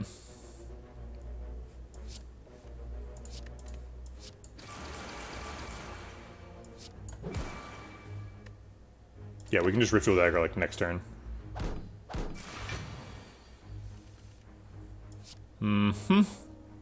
Okay, Ink Bottle. So we'll play some sort of unnecessary cards. We can't play anymore because they would all kill him. Oh no, Flying Knee wouldn't. But I guess Ink Bottle's set up now, so great, we're done. Calculated Gamble Plus. Seems great. Draw 10 cards. Gets rid of wounds in hand. Sets up grand finales. Seems like an excellent card. Unfortunately, if you have grand finale in hand, you can't set up grand finales with it. But still good. Alright, now we want that reflex. Ooh, whetstone. Alright, those are some good hits. I like that. Last chance for apparitions, we missed. Okay, no apparitions available. That's too bad. Could double dash, outmaneuver. I guess we'll draw a card with that. I'll start with outmaneuver and draw a card. And if we get like leg sweep, then we can get the whatchamacallit, Art of War proc this turn. Looks like no.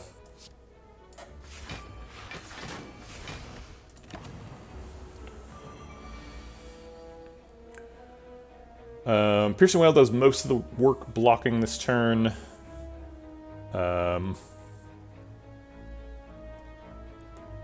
It's probably like Piercing Wail, Phantasmal Killer, Sneaky Strike, kill next turn with Ritual Dagger. Take 6. Is the Necronomicon Indicator a mod or just a new update? It's a mod. It's called Minty Spire. Yeah, Apparitions and Bites are both exclusive Act 2 events. As well as Ancient Writing and Library are sort of the top tier ones. There's no way to block here. I guess we could calculate a gamble technically, but then we lose Ritual Dagger. Maybe we can get lethal? No,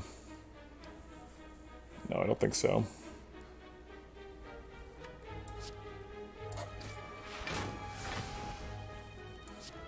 Not off by a ton. Is it 42? It's kind of a ton. Probably needed both potions to get there this turn. Both potions to block for 6 is not really good.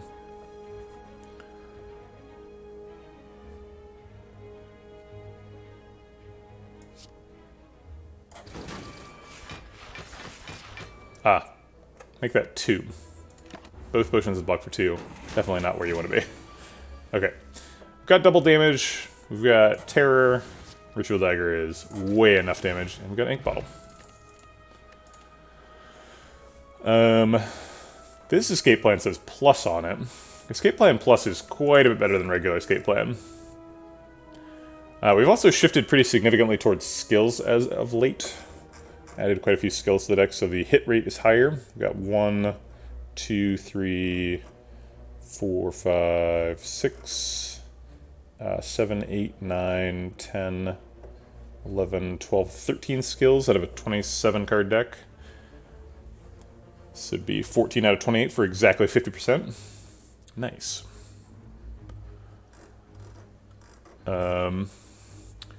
We still have never played Grand Finale. Oh well. Strength Pot versus probably Fear Pot. Fear Pot's not that useful with a Terror in the deck, so I think we're pretty happy to pitch the Fear Pot. Could have used it to save a little bit of health, but oh well. Alright, 30 health could be enough for Champ. Could also not be. What would the upgrade be?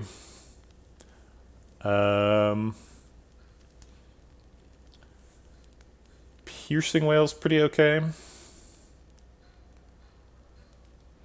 Can you Piercing Wail during Champ Split? Does that work? I feel like it doesn't, but I don't understand why.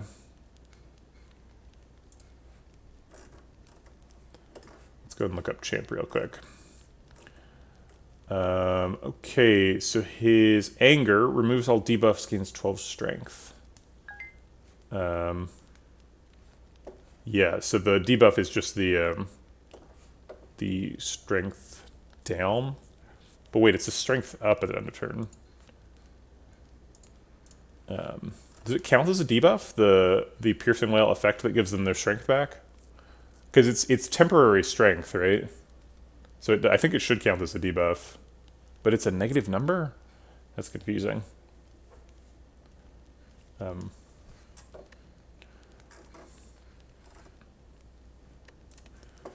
If we rest, we get 21 health, go up to 50. I'm not even sure 50 is enough. You think it does work on a champ? Okay, interesting. Yeah, it seems like it should, because temporary strength is a debuff, right? But I've never had temporary strength for a negative number. There's no way to give yourself negative temporary strength, right? So you can't, like, test it with orange pellets.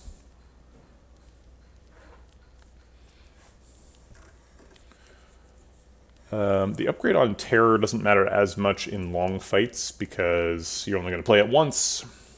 And I think we're sufficiently worried about specifically the champ fight that we're upgrading for that. Or we're resting. Leg sweep, keep the weak up. We are pretty low on weak. It's only an unupgraded leg sweep and a neutralize. So maybe one of those gets the upgrade.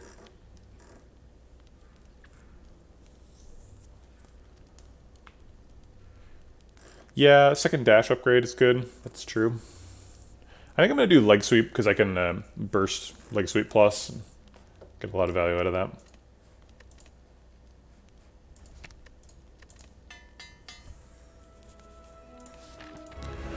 Okay. We're going to draw an ink bottle card immediately.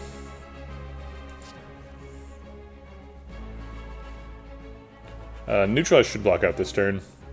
Let's go ahead and develop the Terror.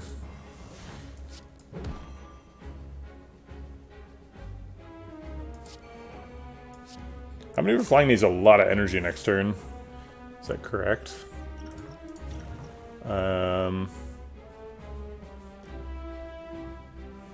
No, let's wait until we've got a more full hand.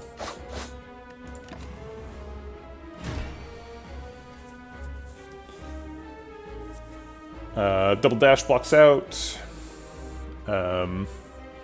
Phantasmal Killer is probably getting played. If we draw one more card in the shuffle and draw 5 every turn, then we can get to Grand Finale on time. So let's go ahead and draw that one extra card right now. Okay. Don't really need Fly Me right now. Here, we can use the dash for block, hold the Sneaky Strike for Survivor in the future, I guess.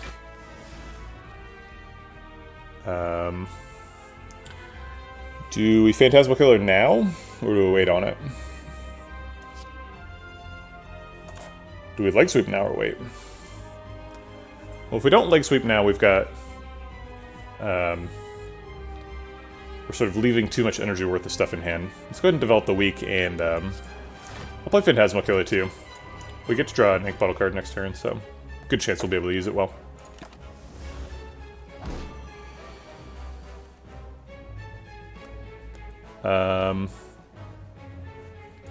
Could Ritual Dagger for 100 damage.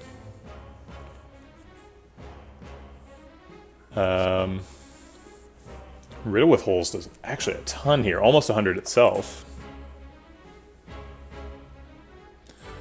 We're gonna draw a card, which we don't want, because we've got 10 cards left, so that's awkward. If the card is Calculated Gamble, we probably use it immediately to draw a Grand Finale. It's just Riddle with Holes.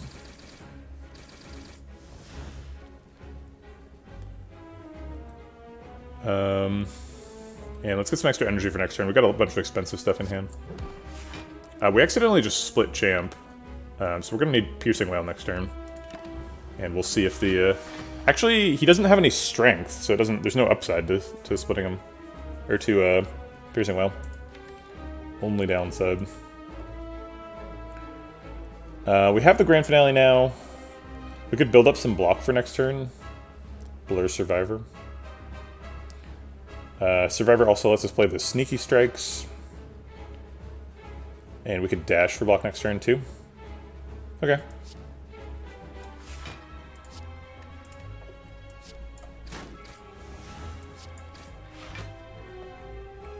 I'm trying to set up lethal with Grand Finale Ritual Dagger next turn. So we want him to be at like 90. 90 or less. So it looks like we can do that.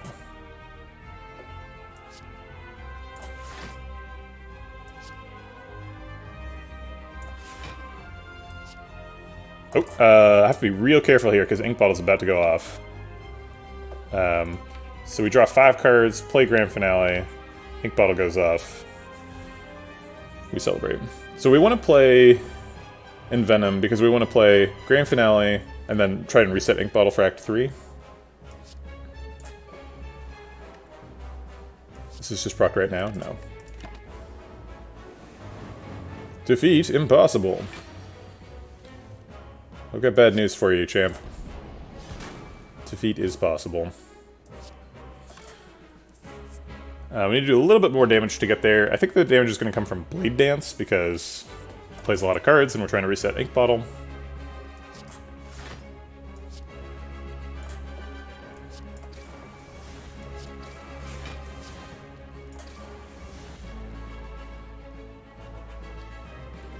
And we only get 1 more card. We'll save our block for the next fight. Okay. There is a Stormsteel. After Image we talked about after we skipped it last time. It's a power, so it helps decost stuff. After Image and Escape Plan is pretty reasonable. There's also an Alchemize Plus, that's true. Get some additional meta scaling. Got some pretty good meta scaling already with Ritual Dagger. But we could use more. We also have a burst, so we can really farm that Alchemize.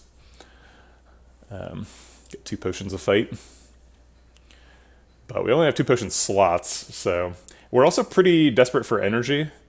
So if we find a Sozu, even after we pick an Alchemize, we might take it.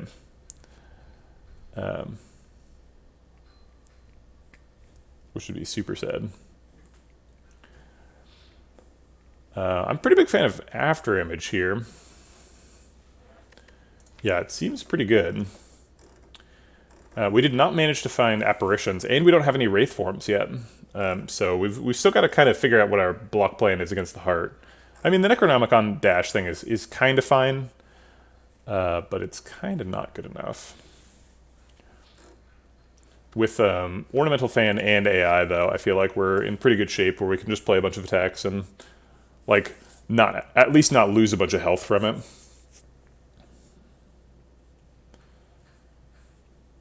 I kind of wish we'd picked the first After Image instead of the burst, but oh well. I'll pick the second one. Okay, definitely can't pick Choker. I don't think, at least. With a Blade Dance and a After Image. Coffee Dripper. We don't have any healing relics. So Coffee Dripper seems a little bit dangerous. But we haven't really been resting, and we skipped a Dreamcatcher earlier, so maybe. We're going into Act 3, so we could always Mind Bloom to full health if we need to. Could take a key and remove the curse, sure.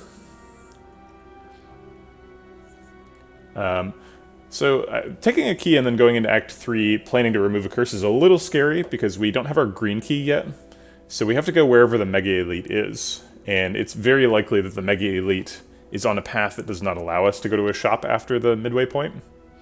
So most likely what we would expect is key and then don't open the chest. Which would feel a little bit sad.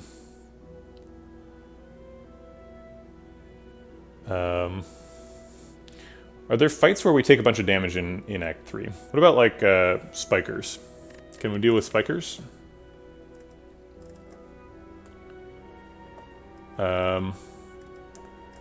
We're definitely pretty good against Act 3 elites. Reptomancer shouldn't be any problem. Hey, someone viewing. How's it going? Reptomancer shouldn't be a problem. Should be good against Giant Head. Nemesis could be a problem. Nemesis could be kind of bad. Kind of depends on how much he likes to 45 damage. We do have blue key already. That's true. I mean, if we need to rest, cursed key is great. If we don't need to rest, Coffee Dripper's better, right? So it's kind of just, do we need to rest in Act 3? Or Act 4, rather. Or both, right? So there's at least 2 campsites ahead of us, right? Because there's one at the end of the act and one at the beginning of Act 4. Probably 3 campsites, maybe 4. So... And we're going to be recalling at one of those, too, right? So, like, if we're only hitting 2 campsites and we're recalling at one of them, then Coffee Dripper is pretty free, right? It only prevents us from healing at the Act 4 campsite, which we just got the end of Act healing anyway, so we don't really care.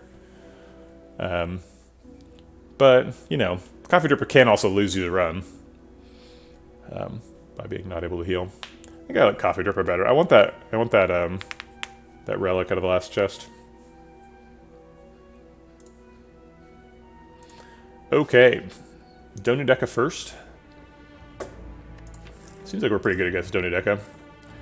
That, like, dash plus double blocking is pretty insane.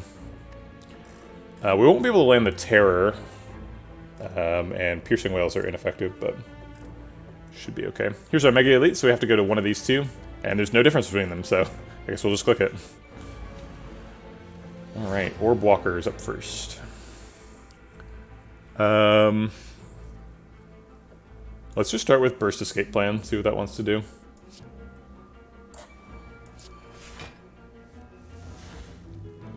We have a Burst Up, so we could just Leg Sweep here. Phantasmal Killer, get double damage over the next 2 turns. But we've already blocked out, and we could just Riddle with Holes for, what is it, 70 damage? That seems pretty good. I like 70 damage.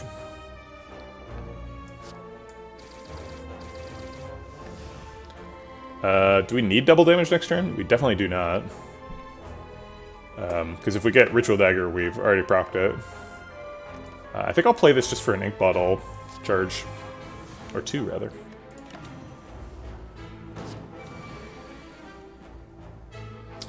No Ritual Dagger available, so we're waiting on that. Probably like After Image Leg Sweep blocks out. Let's see what After Image was to decost. The Piercing Whale. Sweet.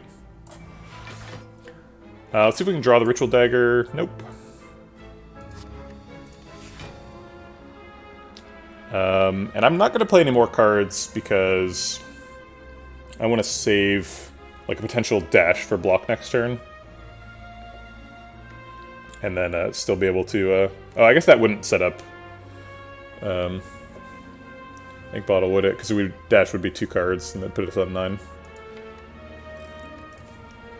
So maybe... Yeah, Survivor's not enough block next turn, right? I guess he only hits for 16, he's weak. Why would we play Terror? What's the point of Terror? I'm trying to draw a Ritual Dagger in the top 4. Sweet. Now Ink Bottle set. Oh, I should have played one more card. Oops. My bad. This Concentrate says plus on it. I like how I set that up perfectly and then just threw it away at the end. Great. Drew it in the top 4. Well, no, we should have played... Yeah, we should have played another card on that turn, right? Obviously.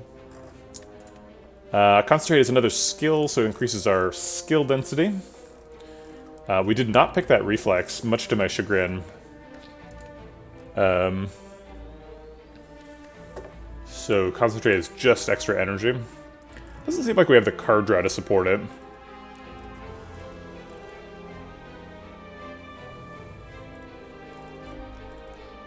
Yeah, I don't think we can afford to pick Concentrate. I guess it's a way to discard Necronomic Curse and the Heart statuses, which is kind of valuable. Currently, our solution for that is Prepared and Survivor. But there are only 2 Heart statuses you need to discard. The Wound and the Burn, so it's not like a huge concern. And the Burn will discard itself.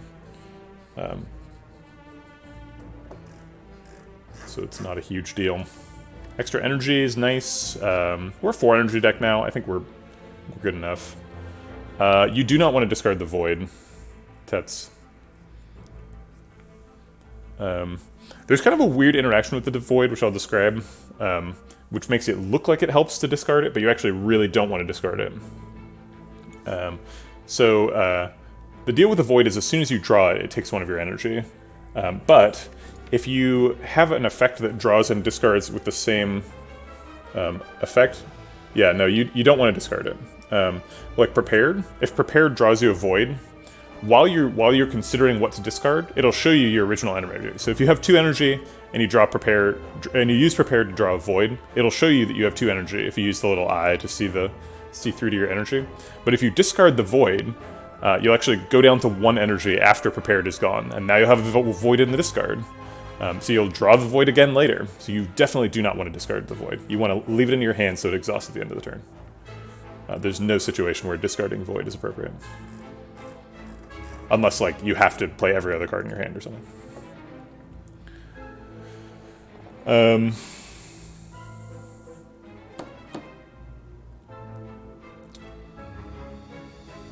Yeah, I think we're skipping. Predator's kind of cute, too.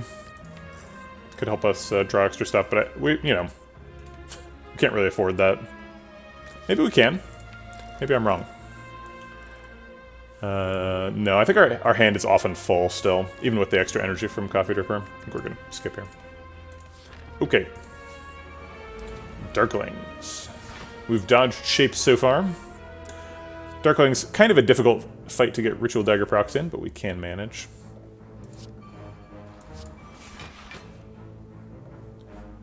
I think we're just trying to set up next to Ink Bottle. So we'll just play a bunch of cards.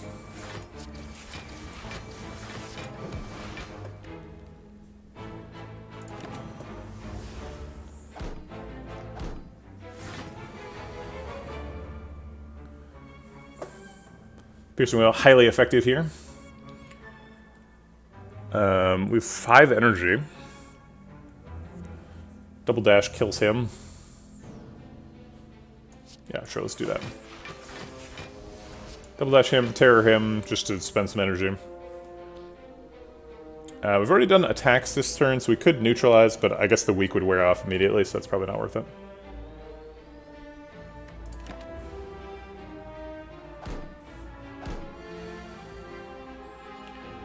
Double Dash is up again. 15 times 2 is 30. I guess Sneaky Strike is more damage, so 24, 48 damage. We could Survivor to make that energy positive. 48 plus 15 would kill him. And then Ritual Dagger is not enough. 43 plus 3 is 46, just a little short. We have a little bit of card draw. I guess we'll try it. Actually, no. Yeah, we do have enough energy. Yeah, because Sneaky Strike is energy positive. That doesn't work. Nope. No block there. Alright. Well, with the blur, I'll go ahead and use that. Maybe I'll double dash instead. Yeah, so let's just do double dash, blur, survivor, neutralize or something.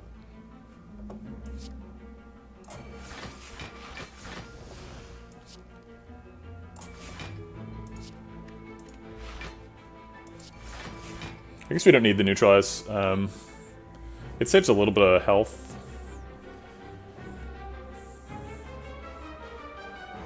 Or armor for next turn. I think we got plenty of armor for next turn.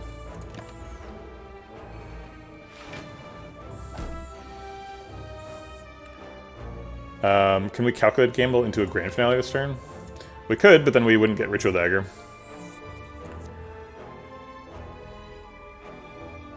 I think we probably want to Ritual Dagger, Calculated Gamble, or Grand Finale Ritual Dagger next turn. So we want to leave him at exactly 51. So we do not want to do any damage to him. And we want to draw exactly 5 cards. So we need to reduce our hand size by 5.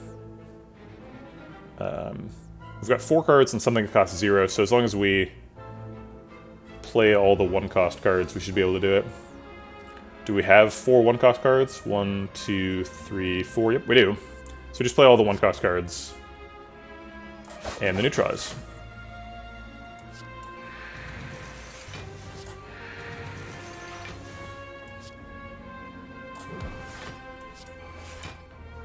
So now we'll draw 5. Ink Bottle is almost proccing again.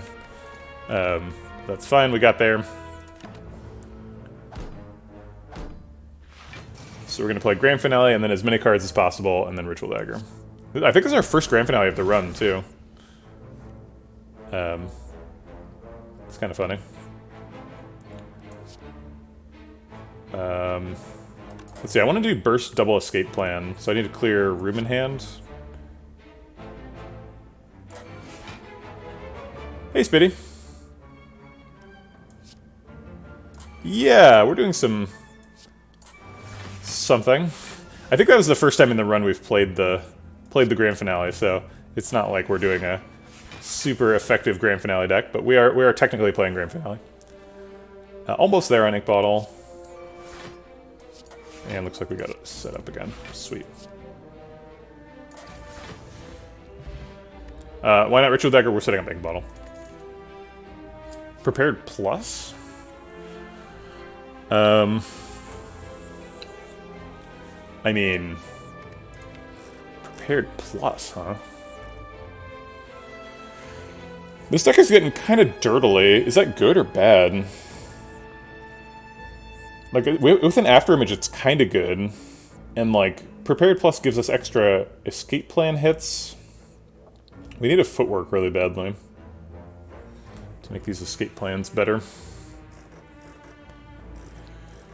It's kind of a thick deck for a Grand Finale. But it's been pretty effective so far. I think I will take a Prepared Plus.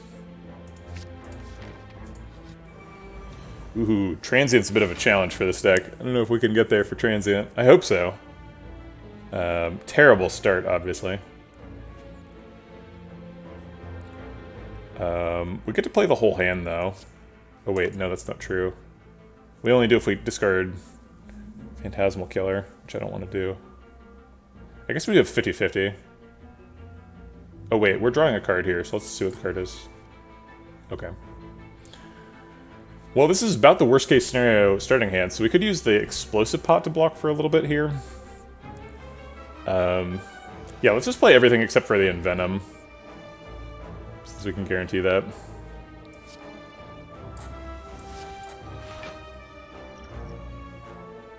I guess we've blocked out. We don't need the Explosive Pot.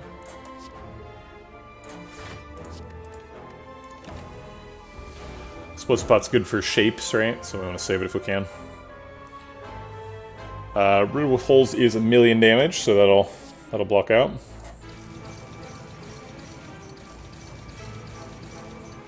$120.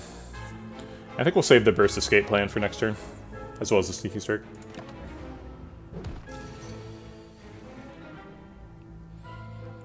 After Image seems good. Ooh, decosted the Dash, which actually takes that off the table as a effective block option. It's kind of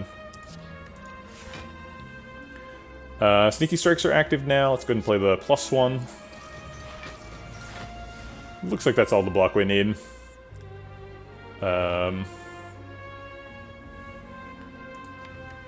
We could try and set stuff up. Are we ever Ritual Daggering on Transient with this deck? Is that ridiculous to even think about? We're not, like, way off. We did 100 damage. Yeah, Necronomicon's been a big powerhouse here.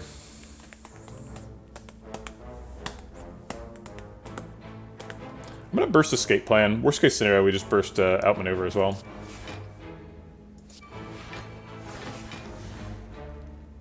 Another Escape Plan, draw some more cards. Got a lot of energy. Okay.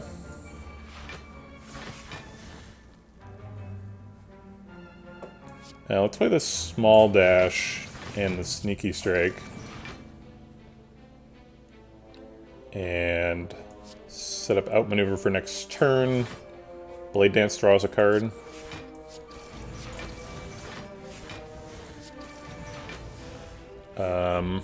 Okay, so then I think we just Piercing Wail Dagger's Rage to get rid of these two.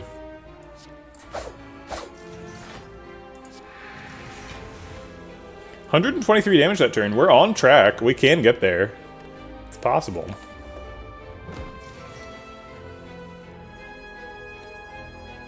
Double Dash is the start for sure.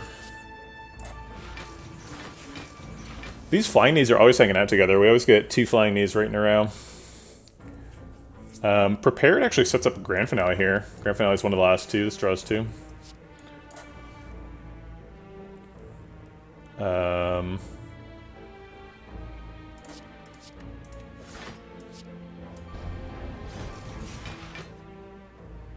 I guess I'll play a Blur before Calculated Gamble. Because we have 40 blocks, so we have free block next turn.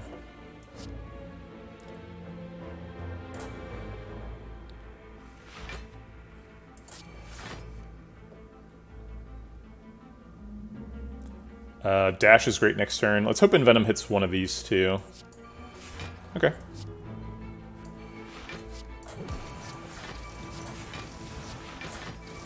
Alright, another 140 damage. It's not... We're not... it's possible. We're on track here. Yeah, I think that first turn maybe tricked me, because the mutagenic strength means we do a lot of extra damage on that one turn. It doesn't really look like we're actually that close.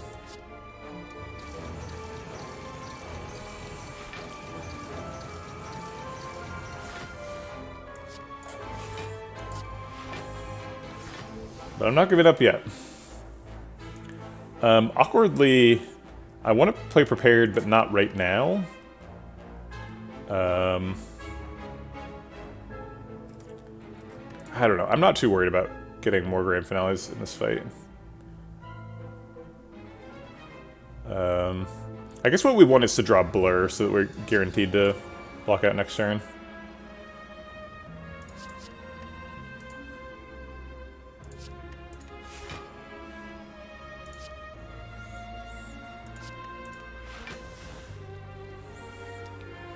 We did not get Blur.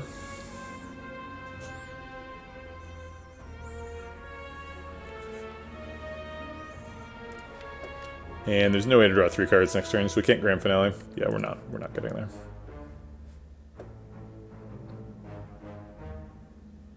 Alright, I guess I'll just hold all of this. No, I'll play the dash. Need that. Alright, so we're just trying to set up Ink Bottle next turn. Feeds are not going to be possible. Let's discard Phantasmal Killer because there is no next turn. Then double Sneaky Strike. And block out, set Ink Bottle on 9. That's good enough.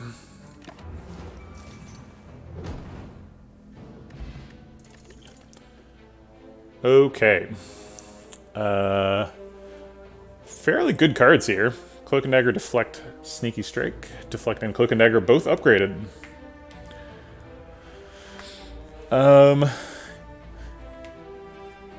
Seems like we're blocking just fine. Deflect increases our skill density a little bit, which kind of matters, but mostly doesn't matter. Cloak and Dagger would help proc Ink Bottle. If we got an accuracy, would we pick it? Currently we just have the one Blade Dance, so probably no. But if we picked the Cloak and Dagger, maybe. How afraid of Time Eater are we? Not too bad. Double Dash Plus is pretty card efficient way of blocking. We have Piercing Whales and stuff. I think we're good here. I don't think we need any of these. Extra question marks or extra fights? Act 3 question marks are pretty good. Mind Bloom and such. The most fun run you ever had in Slay the Spire. I talk about this run all the time because people are always asking, like, what's your favorite thing to do in Slay the Spire? But I really love madness-based defect infinites, which is great because we're going to do a lot of those next month. Next month, April is going to have just like non-stop all-for-one hologram madness infinites. It's going to be fun. Is this a chonk deck? I feel like chonk deck is like 45 cards. This is kind of nothing. Unwilling to take a risk at pain there. Yeah, would have hit it. If you see 2 of the same curse in this deck, you're not guaranteed to not see the next one. So there's 4 curses total. And if you see the same one, the most likely assumption is that all 4 of the curses are the same. So, do not, if you see 2 curses, you're not safe to click the next one, so be careful there. Am I willing to take a Nightmare Plus? No?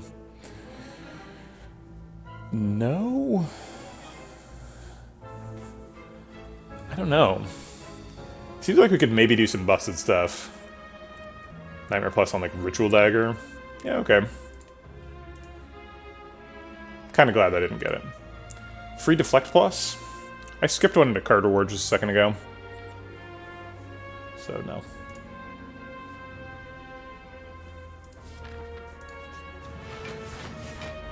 That's right, Nightmare Grand Finale. Now we're thinking.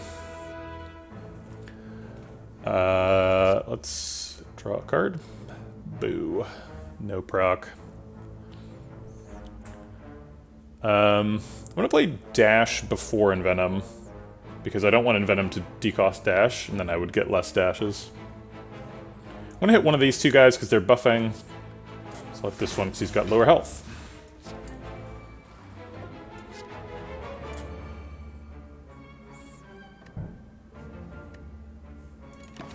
I guess I could have just killed him, huh?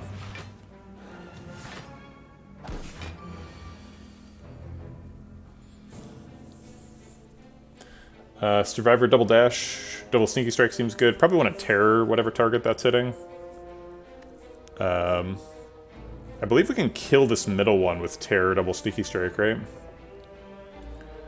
So sneaky strike does 24, it'll do 36, yeah, it'd be 72 damage. Which build do you consider to be the best for killing the heart the first time with the silent? Probably, Catalyst. Just like pick 3 copies of Catalyst, a couple of Bouncing Flasks, and a couple of Nightmares. And you should have a pretty easy red. We can obviously Ritual Dagger one down.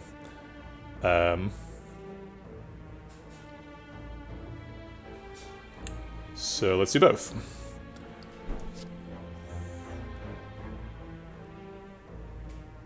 I guess let's prepare it first.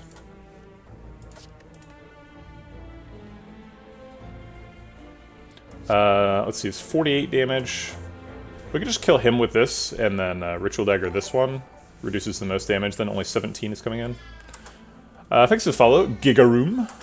Appreciate the support. Welcome to the Vegetable Patch. Yeah, duplication pots, yeah. Burst, sure. Okay, so we don't actually really need the terror. Hold on a second.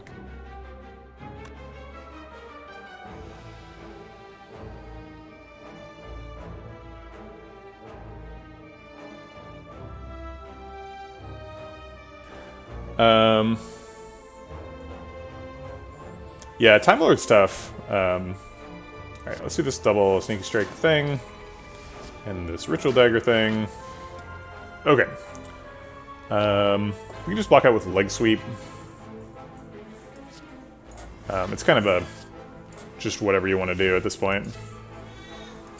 We've clearly already won the fight. I'll just Survivor to save some block for next turn, might as well. Double dash, okay. And we want to set up Ink Bottle. Should have bursted that. I guess I'll burst something next turn.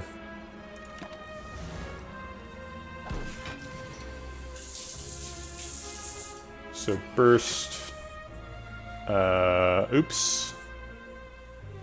Okay, so we want to play 2 more cards to neutralize and then any attack. Okay.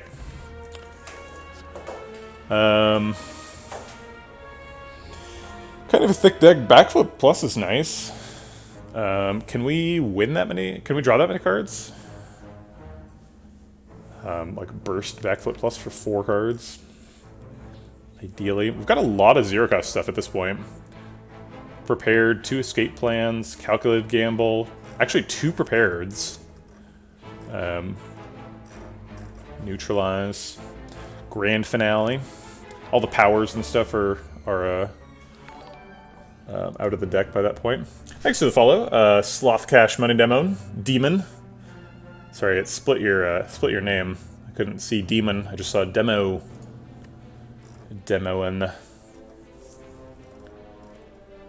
How do I get rid of these flying knees? That's my real question.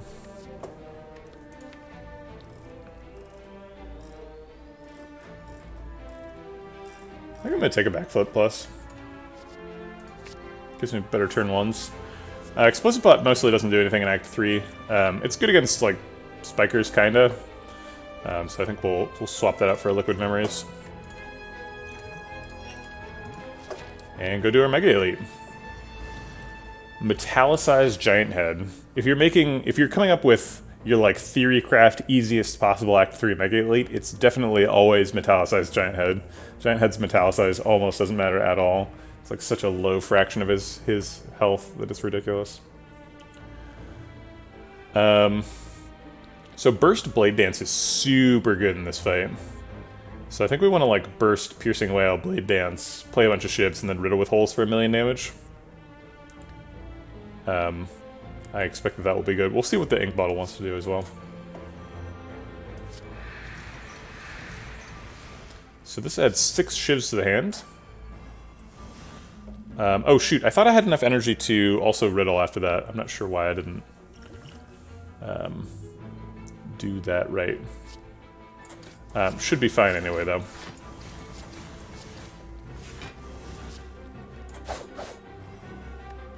Dagger Spray is definitely not the big finisher I was imagining. Alright. This is just a setup turn, I think. Actually, we can do quite a bit of stuff. So let's play Terror and Outmaneuver for slow procs, and then Prepared and probably Sneaky Strike for positive energy.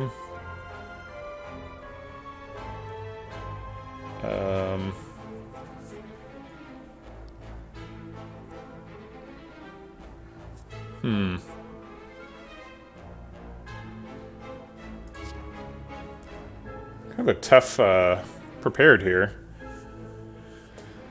Ritual Dagger I want to keep because I want to kill him with it. Riddle with Holes I want to keep because that's like my big finisher at some point.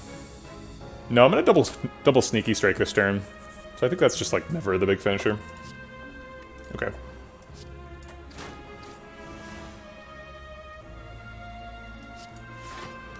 Is it lethal? No.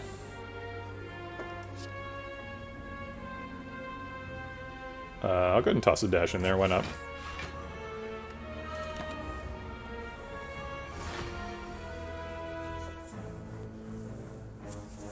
Okay, we've already blocked out. I guess backflip, we've got 6 energy, so we better find some stuff to do. Play some powers. Could calculate gamble because this hand is just kind of weak. And then try and draw back to the Ritual Dagger. And no Grand Finale with Shuffle. We set up a Sneaky Strike. Yeah, it seems okay. Gets an extra slow proc. Let's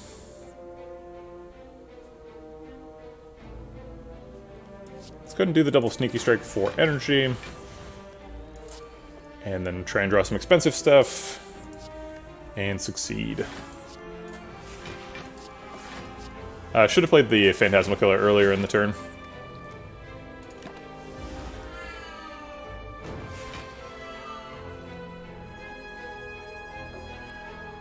Burst backflip, okay.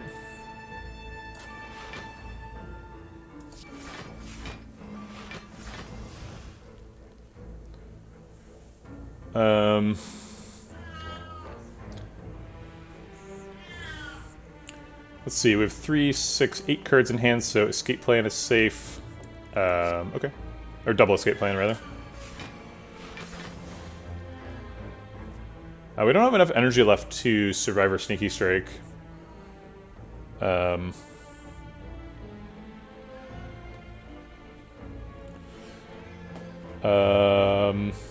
So we like double dash for 100 damage? That seems fine.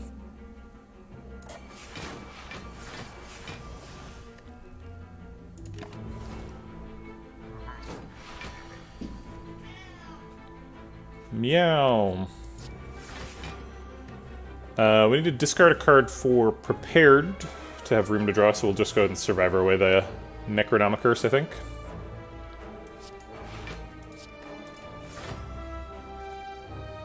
I guess Prepared before Sneaky Strike, right?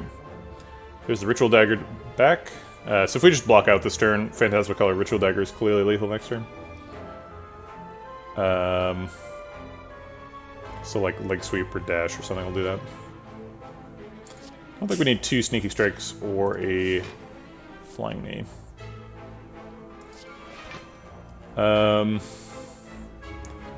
Double Dash or double Sneaky Strike? I guess double Sneaky Strike so that we can play Dash.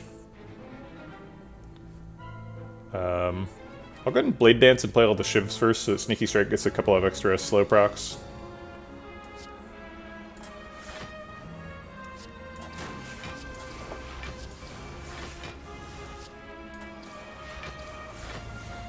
Oh, or we just get lethal right now.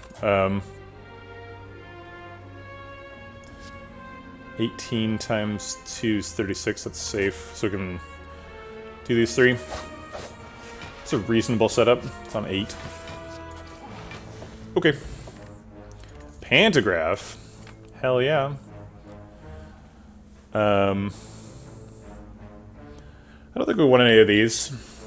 Die was my ideal Act 1 boss reward for this run, but we didn't get it then, and we don't want it now.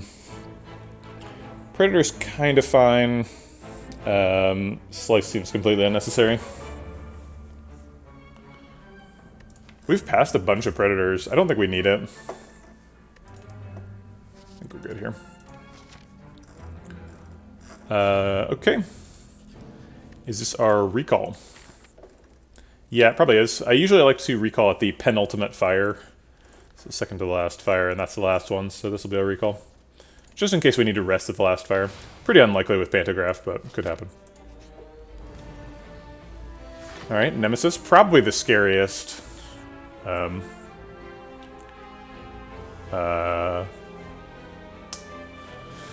Whatever, scariest dude. Start him off with a 70 damage Riddle with Holes. It seems like a good start. Also draws a card for an ink bottle.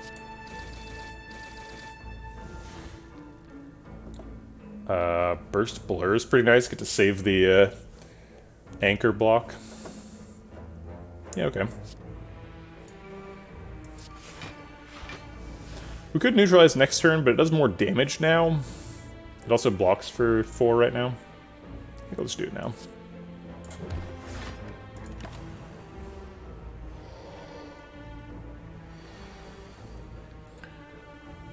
Double Blur OP. I don't disagree, but I don't entirely agree either. I think people really overestimate how good that is.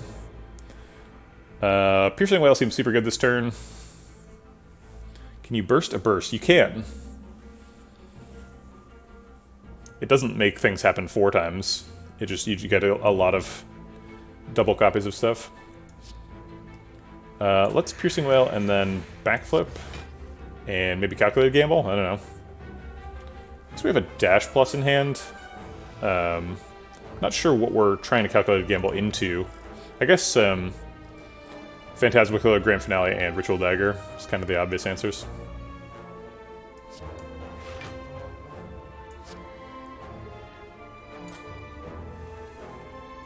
Burst in and Burst Plus would give you 3 charges, because one of them would be used on the burst, or 2 charges. So you'd have 1 burst charge up, or sorry, burst. Okay, I see what you're saying now. Burst into Burst Plus, yes, would give you 4 charges. Okay, regular burst into Burst Plus. Were you saying but why for the card draw? Oh, why would you get 4 charges? Yeah. Damn it, I was trying to get 10 cards here so that I could Grand Finale, but then forgot about Ink Bottle. I'm gonna get rid of the Piercing Whale. He's not gonna multi-attack again next turn.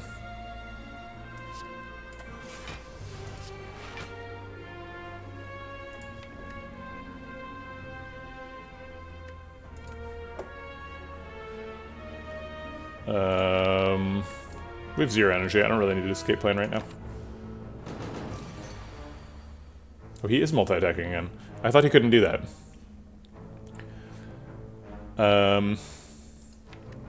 So we could set up a grand finale next turn, but there's no point because he would be intangible. This does 48. 48 plus 87 is lethal, I believe.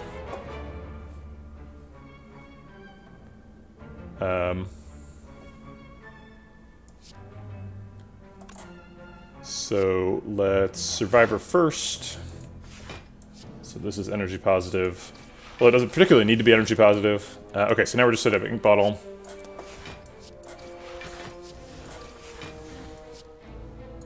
Great. Okay. Blue candle. We have blue candle Necronomicus. There's nothing we can do with it, but we have it. We can suicide ourselves with it, I guess. All right. If we see a prismatic shard, I'm picking it. You can't stop me. Because I want to do it. I want to do blue candle Necronomicus. Feel no pain. These cards all say plus on them. Piercing Whale is pretty nice. We're gonna have a tough time removing the artifact charges from Donu Deca. I'm not sure if Piercing Whale is really a pick here.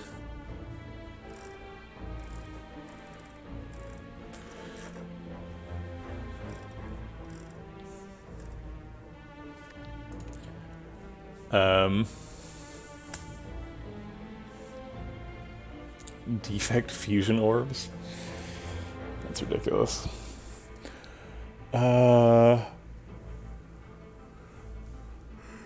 Excuse me. Sure, tungsten rod. Then we could just spin forever. I guess that draws infinite cards with ink bottle, technically. That's pretty sick, actually. Huh. So we do actually technically have a use for it. We can like, if we have ink bottle on 9, we can spend 1 energy to draw 1 card. Yes, it does. Tungsten rod is health loss, so any health loss. This will be our 3rd Piercing Whale. It's kind of a lot.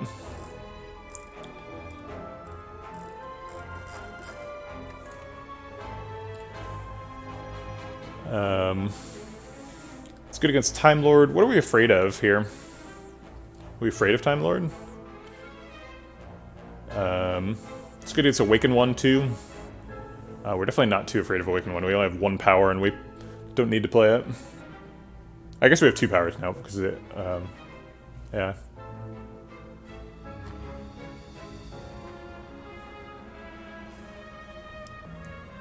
Piercing Whale is good against the Heart, good against the Spire elites. It says plus on it. It's just kind of weak against Donu Deca. Donu Deca is what's showing. Just because we don't have enough debuffs to remove the artifact charges. We kind of need them, though, for Terror. Thanks for the follow. Hera Cavalli. Kefli, maybe. Appreciate the support. Welcome to the Vegetable Patch. Can you hover over one of your relics so relic stats works for me, please? I believe you can do that now.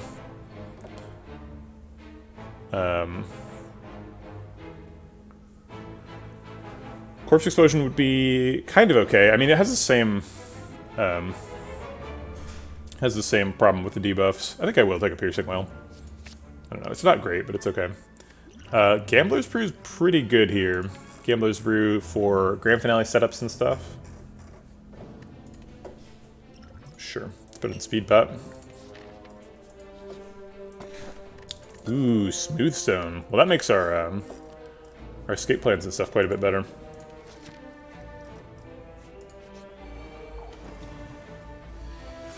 It seems that Spitty was just joking. Just having a joke.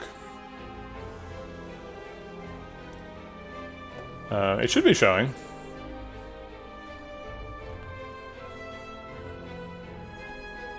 Let's draw a card. Or two. Calculated gamble, try and find a dash. Could blur first, just in case. Oh, I have to hover over them so they get initialized or whatever. It's funny. I think I trust the deck. I'll just draw 5 cards.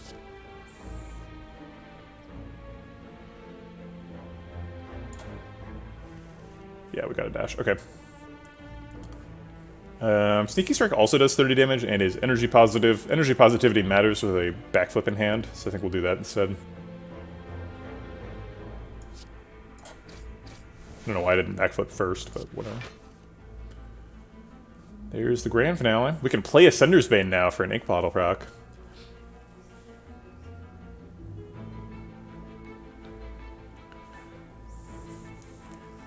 I think we can probably kill both daggers. Yeah, we can.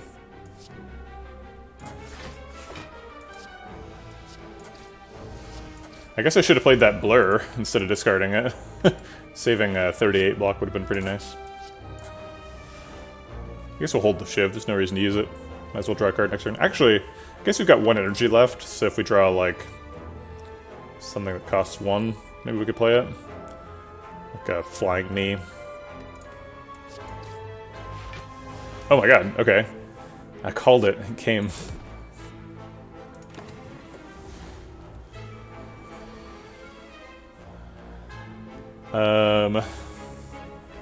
Burst escape plan, try and find some answers.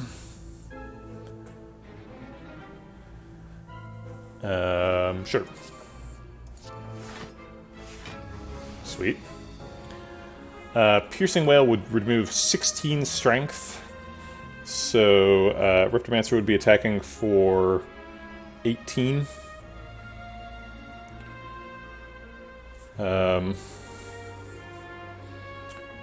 Or we could do the Prepared Plus, draw 4 cards, and then draw a 5th one with Prepared, and then Grand Finale next turn. Grand Finale next turn is pretty exciting. I like that. We have a Phantasmal Killer too. We could potentially do 150 damage to Repto next turn. I need those. Dagger Spray is nice. I want to keep the Grand Finale to play it next turn. I'm going to keep the Prepared so I can draw an extra card. Piercing Whale seems like a pretty good emergency button for this turn. Piercing Whale Survivor is kind of the backup defensive plan. Phantasmal Killer helps Grand Finale do extra damage. I guess Dagger Spray is the odd man out here. Seems good in this fight, but not currently necessary.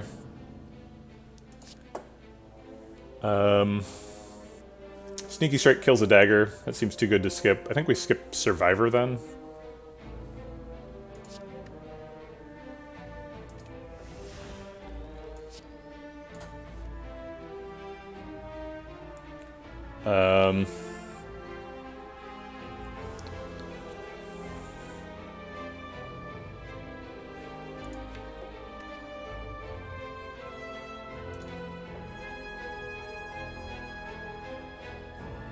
I guess if we double Piercing Whale, we don't really need Sneaky Strike, huh?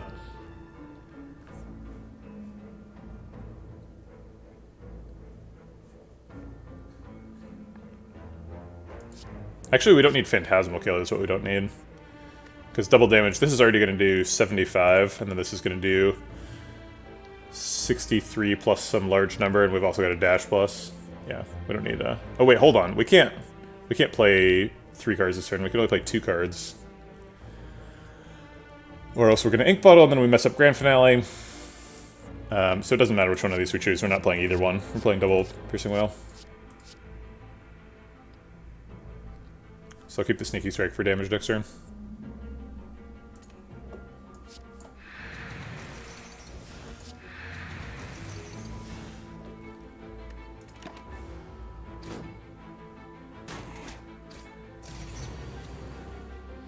Okay.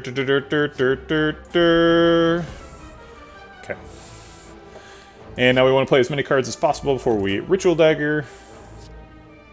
That makes something cost 0.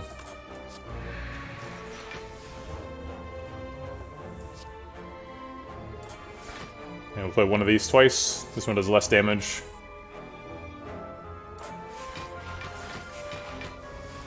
Okay. We did take 8 damage here. Ink made Finale worse. It makes it more fiddly, that's for sure.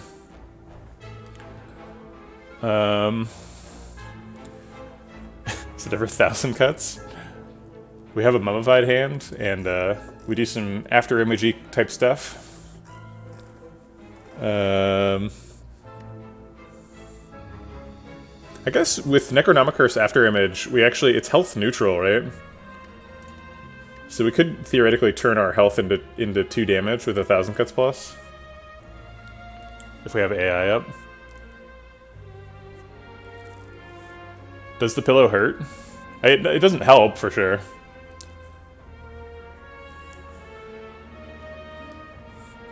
I think adding 1,000 cuts to the deck is, like, too bad, though. But we have Mummified Hand, right? Like, come on. When is 1,000 cuts ever good? This is such a good situation for 1,000 cuts. We literally have Inkball or Blue Candle Necronomicon to make 1,000 cuts do infinite damage, and it's still not good. It's not infinite either because we have limited health. But if we got Tungsten Rod, it would be literally infinite damage. Maybe we should. Tungsten Rod's rare though. If this is Mind Bloom, we could get a rare relic or a sphere. This could have Tungsten Rod. It's such a bad card. But, like, we're so close, right? I guess we already have infinite block if we find Tungsten Rod, so we don't really need infinite damage. But, like, come on. Why is this card so bad? That's true. If Candle was take 1 damage, we could already infinite, yeah.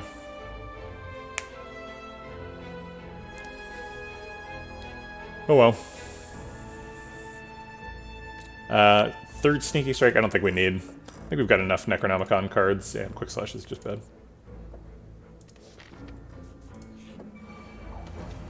Yeah, it's definitely a fun card. It plays in really well with the Silence Fantasy. I think it might actually be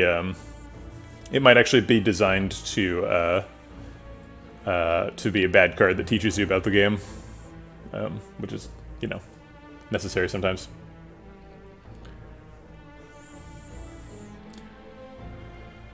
Isn't Tungsten Rod?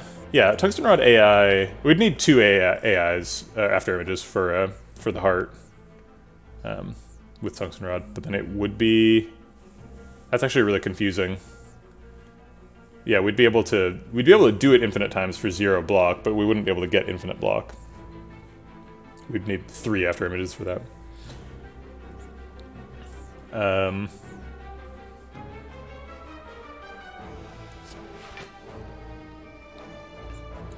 Burst Escape Plan. Blur seems fun. We won't be able to dash, but that's okay.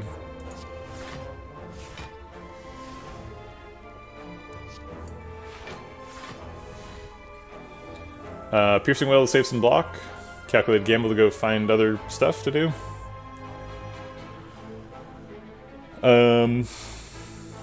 He's got multi-attacks. I don't really want to Piercing Wail. These cards aren't that great. I'll go ahead and Calculated Gamble.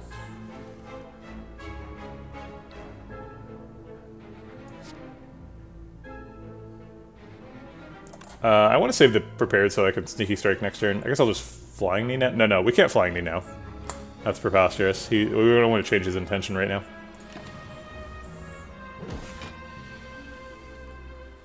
Okay.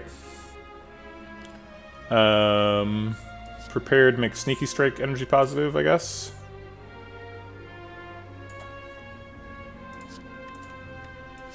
Sneak in an after image.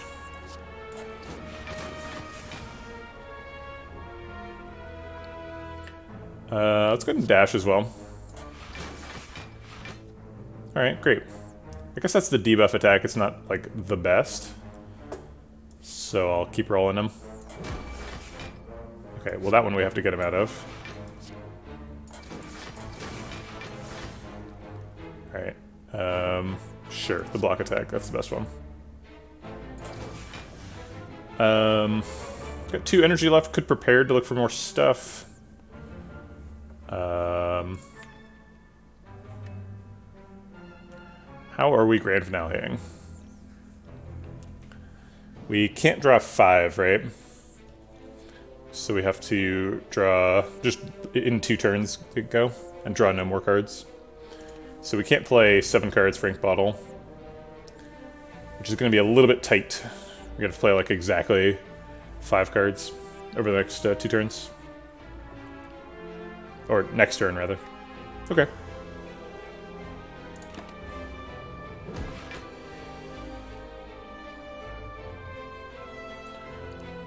Phantasmal Killer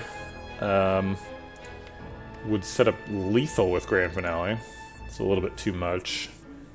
It's still probably getting played. And then like Survivor to clear out hand room. And 2 more cards.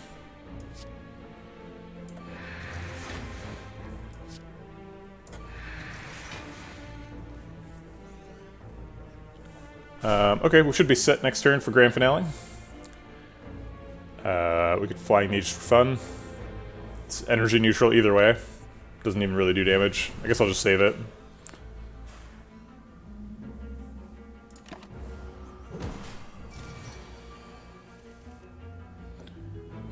Okay, Grand Finale is currently doing 75, so with Terror it'll do another, what is it, 37? No, 27? No, 37. So that should be fine to set up for Ritual Dagger Lethal. Unless we can do it with 2 cards. Oh, we can clearly do it with 2 cards. Great.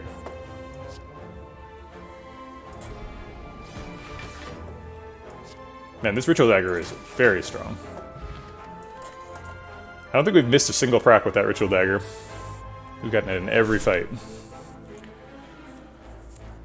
Second backflip, 3rd prepared, or poison stab. I think none of those probably.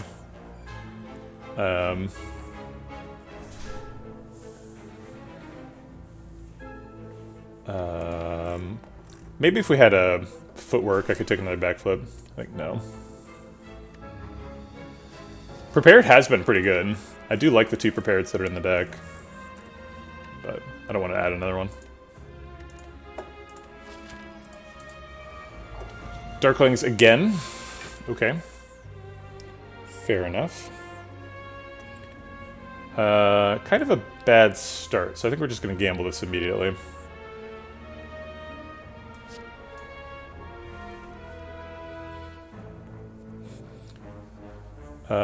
Okay. Probably going to play like Blur, Leg Sweep, Backflip. Let's play Escape Plan first. See what we get. Ah, now there's a burst in hand.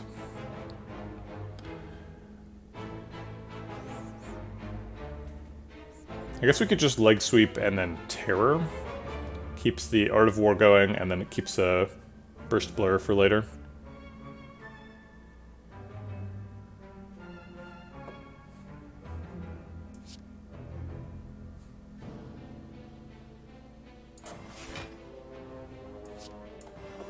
Should have done them both on this one, I think.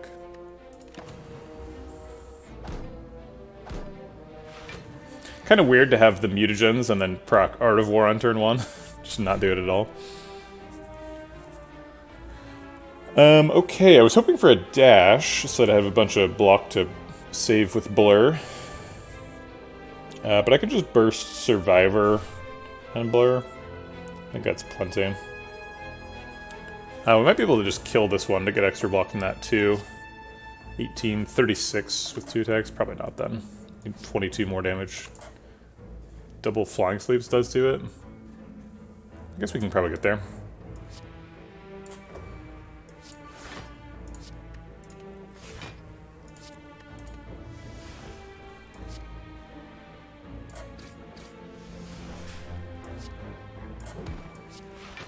Oh, there's the dash.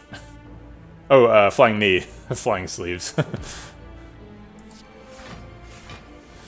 I'll save the dash for double block next turn. Yeah, this does very much feel like a Watcher deck, I will admit that. Very explosive.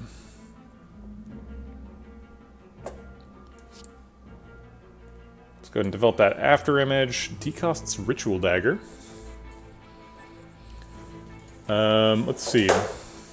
Looks like we want to draw 3 cards, so Prepared plus and either Escape Plan or Prepared would do it. Oh wait, there's no Grand Finale in hand. Never mind. This doesn't matter at all. Let's just get some damage.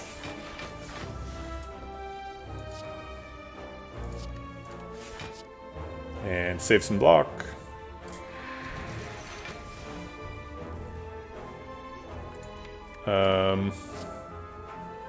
It's 20 damage. Probably drawing a card with Ink Bottle next turn. I guess we could Liquid Memorize the Grand Finale, but that seems bad. We're going to want to double play that dash next turn, so I'll just go ahead and get the Riddle-Pulls out of the way. I don't want to hold it.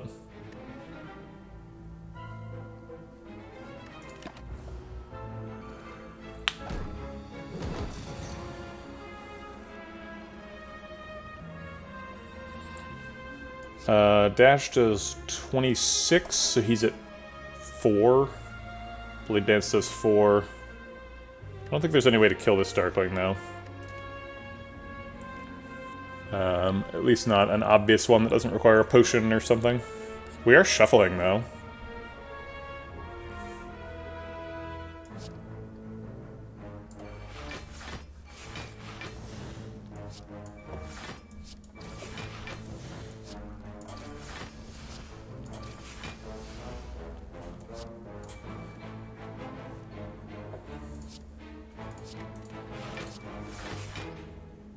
No, backflip means we don't have enough energy. We can just set it up for next turn. Just need to draw 8 damage. With 100 block. Okay. Seems good. Sort of unfortunate Ink Bottle setup, though. So I guess we'll just play a bunch of unnecessary cards then.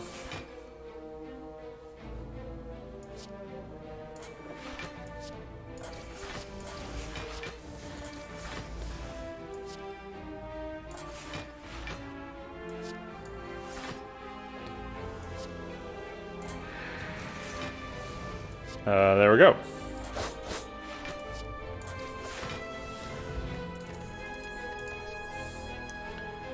Extra Prepared, Cloak and Dagger, or Dodge and Roll. Dodge and Roll says plus on it. Kind of like doubles up with Blur a little bit. I'm not sure if that's a good thing or a bad thing. Still looking for that footwork. Looks like we're never going to get it. It's the expectation at this point. We're gonna go here to look for Tungsten Rod, and then I don't know which one of these two we're gonna do. Probably this one, since there's an Act 4 shop. I don't think we need either of these. I don't think Dodge and Roll is quite good enough with just Smooth Stone. I guess it got Burst too. 7 is a number. Nah. Explosive Pot versus these two, no way. Falling, okay. Oof. This one hurts.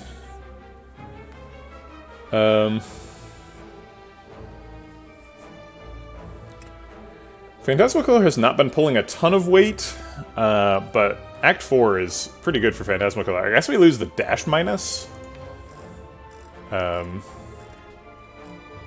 At least it's not the dash plus. We're like a little bit over-indexed onto the Necronomicon 2-cost attack thing. We are drawing like 2 of them a turn typically, so I'm not super sad to lose the dash, but I'm pretty sad to lose the dash. I definitely wouldn't voluntarily lose it. Why couldn't this have just been a flying name? Oh well.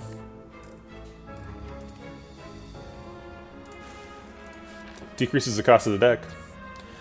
Alright, so who's more likely to have Tungsten Rod? Probably the shop, right? But I think we'd go to the elite. We've only got one more good shop in us. Alright, so another... at least it wasn't Ritual Dagger. Yeah, seriously, if it had been Ritual Dagger, I think we'd probably give up Phantasmal Killer. What if it had been Ritual Dagger, After Image, and... Leg Sweep or Burst? Probably After Image at that point. That'd be gross. I'm glad that didn't happen.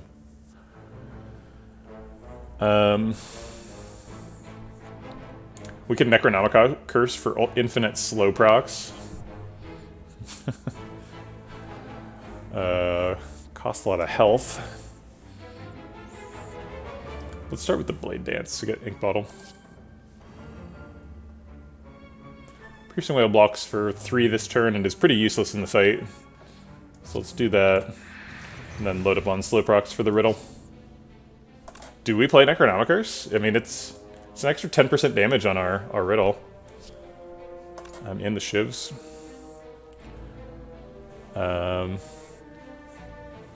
Maybe if there's a breakpoint. Dude, if we had Tungsten Rod, we'd have infinite damage on turn 1. Be pretty sick right now.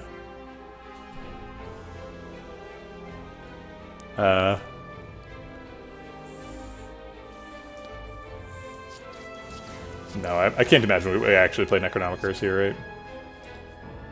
It would get an extra 10 damage right now.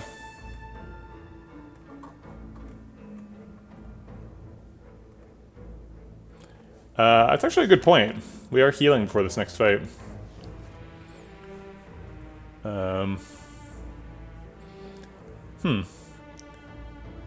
Is this the turn to do it then?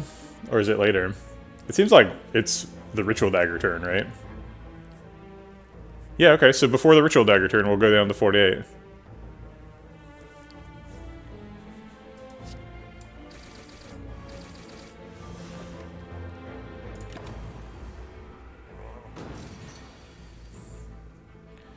Okay. Guess we start with Escape Plan. How are we getting out of here? Escape Plan?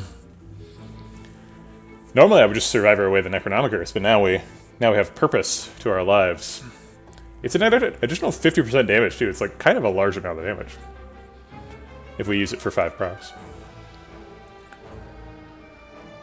So we actually didn't land that Escape Plan.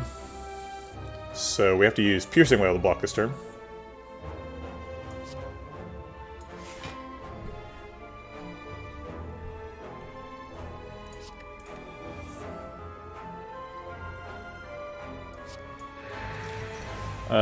Double Sneaky Strike, and then Envenom Flying Me.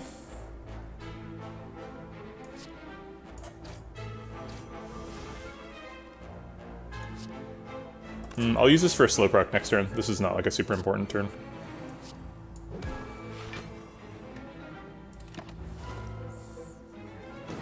Or maybe 2 slow procs if we get a burst. Ooh.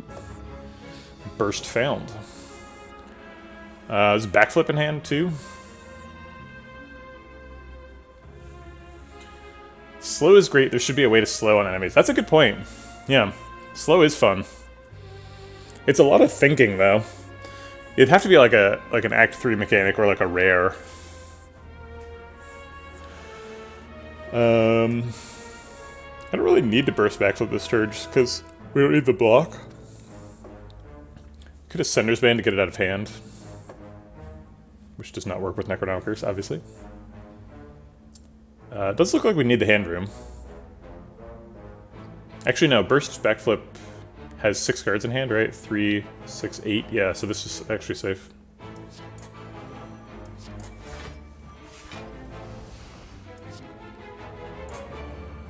After upgrades Terror. Sweet. Oops. Double Terror.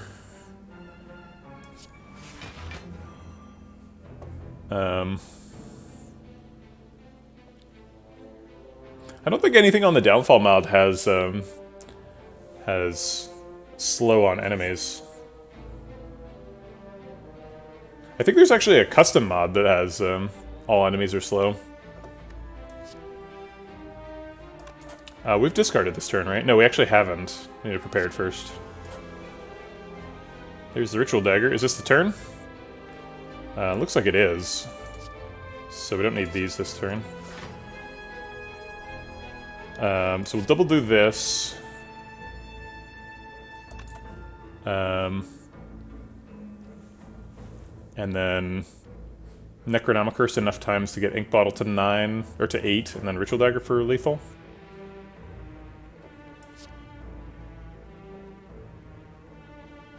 Well, wait, I guess this is 2, so that'll put it up to 3, so we're gonna go Necronomicurse 5 times, which is what we planned on.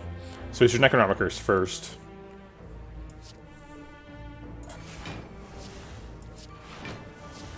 It's happening!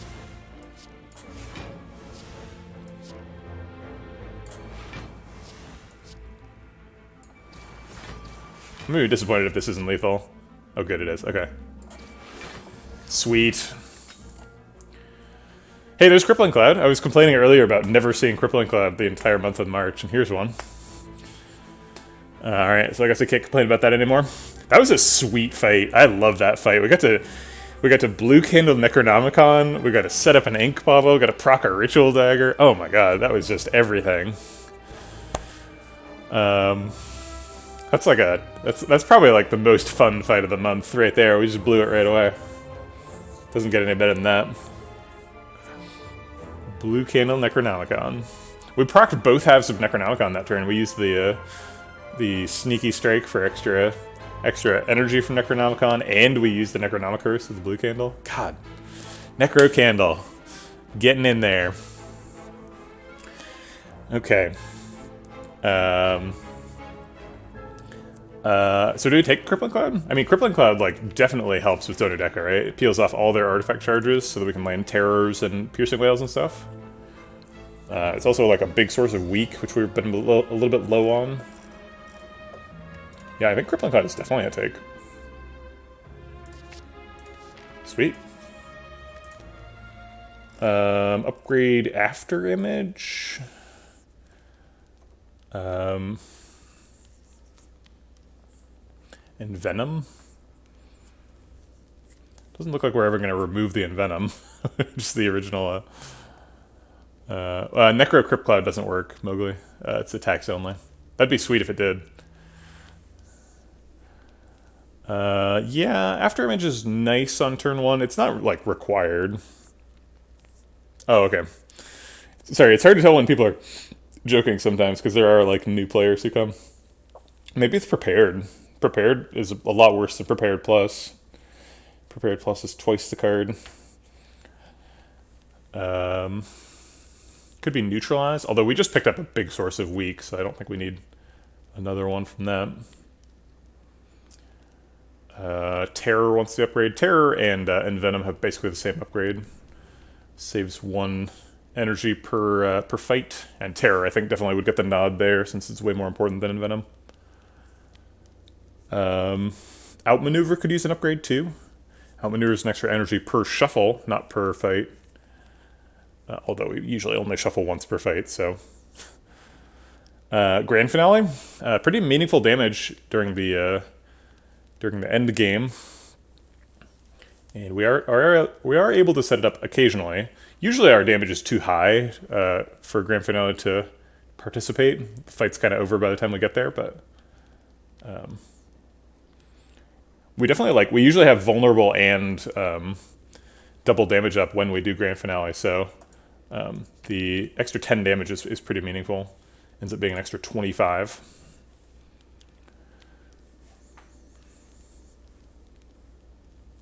Ends up doing 180 damage against the heart. It's almost like the damage cap. For all intents and purposes, that is a damage cap, right? I'm sure you've got something else, some other attack in hand you can do on the Grand Finale turn. Yeah, I think that's the most helpful thing we can do against the heart. Is the heart what we're afraid of? I'm pretty afraid of the heart. It's definitely scary. Grand Finale also pretty useful against Zoni Deca. A little bit hard to plan with the dazes, but it should be manageable. Yeah, I think I'm going to do Grand Finale. I like Prepared Plus too, but need to get Grand Finale upgraded for the damage. Okay. Grand Finale thinks it's his time in the spotlight and shows up in the opening hand. You're early, buddy. You're like 20, you're like 30 cards early. Double dash blocks for 28, so that blocks out this turn. Could save escape plan. I guess I don't see any reason to spend it now. Let's double dash and see what Ink Bottle does. Phantasmal Killer. Both of the combo cards, way too early. Let's just outmaneuver and wait for next turn.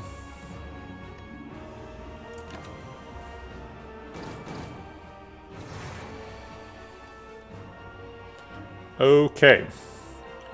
Unfortunately, I think we're just going to have to calculate a gamble this turn. This hand is just too bad. There's no block here. Let's escape plan first, see if we can find something. Nope. So no Grand Finale this run, or this fight, most likely.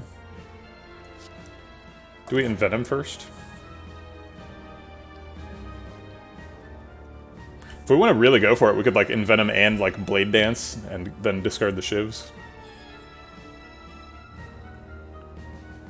Could play Phantasmal Killer with that too. Just get a bunch of damage next turn.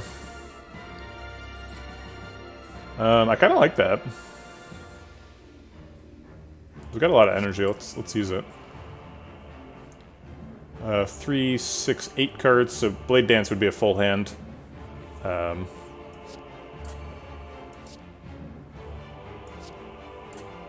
I want to get the Phantasmal Killer up. Alright, Sneaky Strike is extra energy. We don't particularly need extra energy right now, but...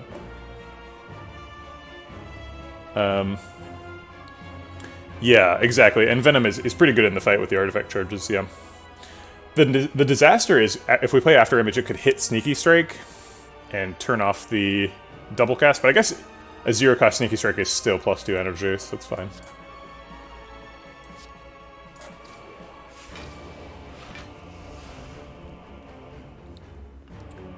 Okay. 0-cost Flying Knee seems good. Let's play that escape plan. We could land Terror now, too. Probably using Piercing Wail to block this turn. Maybe Blur. Let's see, Prepared Plus or Escape Plan Plus first? If we get Burst, I think we want to burst the Escape Plan, so I'll prepare it first. Oh. Necronomicon is one of the cards for sure. If we Leg Sweep... What does 15 round down to? It's -5, right? So down to 10. So bidding for 20. So Leg Sweep Blur is already blocking out. So we don't really need Piercing Wail right now. So I'll get it next shuffle.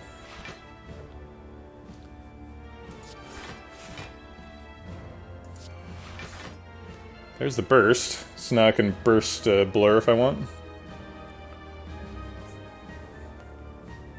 Burst, Blur, Leg Sweep. Double Leg Sweep is pretty sick too. Okay.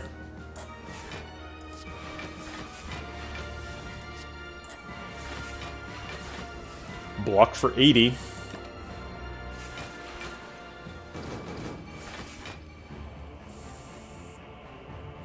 So Ritual Dagger like almost kills already. Dagger Spray peels off 2 of his artifact charges, which is amazing. I guess Terror Ritual Dagger would kill him right now. We definitely want to kill him this turn. But this also does 80 damage. So let's see, it's 166. 166 plus 80 is 246, which is plenty. He's only at 206. 206, so we're only off by 40.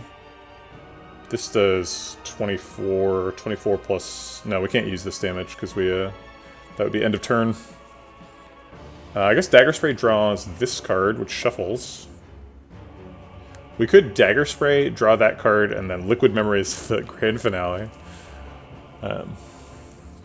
It's kind of silly. We could Terror Donu and then Ritual Dagger him to death, and then Riddle with Holes on Deca.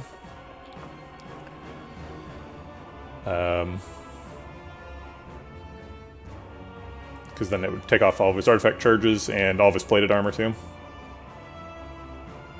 Yeah, that makes sense.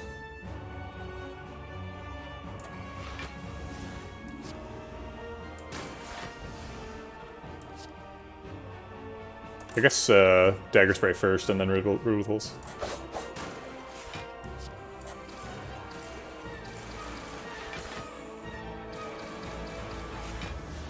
Okay. And that is probably the end of the fight.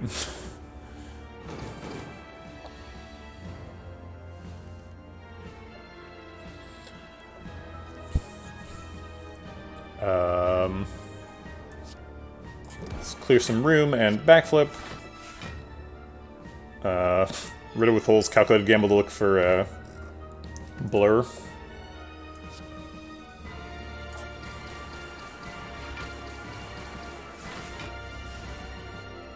I guess we can Prepared to look for one extra card. No, actually, Prepared Calculated Gamble doesn't draw any extra cards. It's the same. Calculated Gamble just turns every card in your hand into a Prepared, right? No, it doesn't. It does better than that.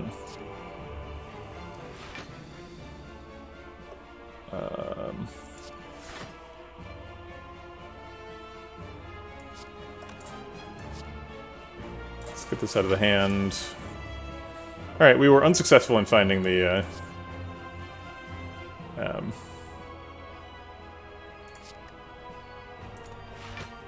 whatchamacallit? The thing. The Blur. So we lose our 58 block. Darn. There it is. We can just set it up again. Burst Blur, Leg Sleep. Sure. Sorry, I probably shouldn't be messing around this much. I should make sure Ink Bottle's set up for the next fight. Just kind of having fun, you know. Alright, that's on 3. We want to play 6 more cards. Double Dash is going to be the end. So we want it on 7, so we want to play Blade Dance. Blade Dance Double Dash should do it.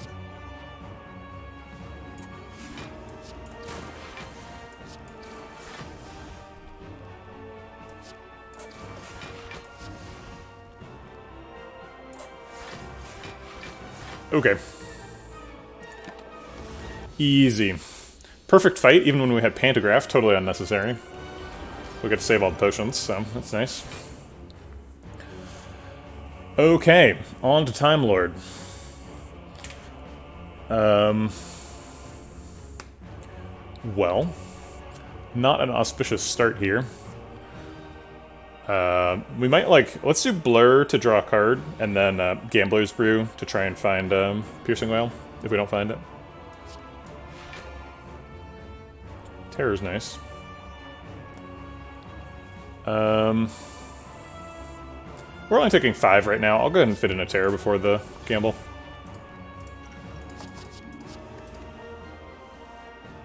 We got the Piercing Wail anyway.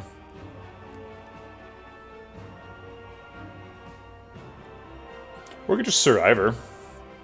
Survivor and Piercing Wail do kind of the same thing this turn.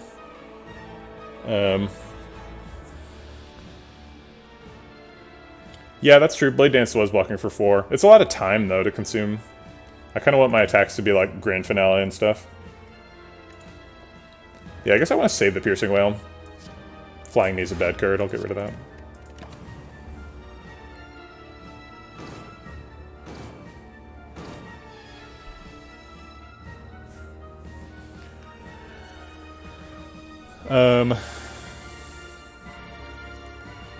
So, okay, got another Piercing Wail. Either one does fine.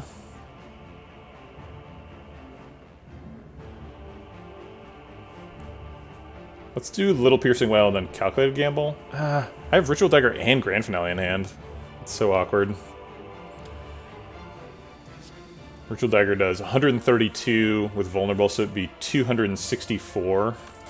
So we can just never split him. We can just set him to 264 and then kill him with Ritual Dagger.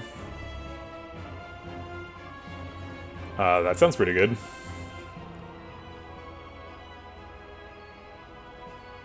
Alright, so let's just take 0 this turn. And I guess double Sneaky Strike? Just for damage. Because we need to clear hand room.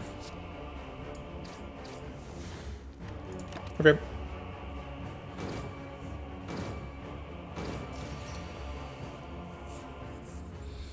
Double Dash is doing the bulk of the block this turn, I believe. Blocks for 28. After Image, Double Dash blocks for 30. And then a couple more cards to proc the clock.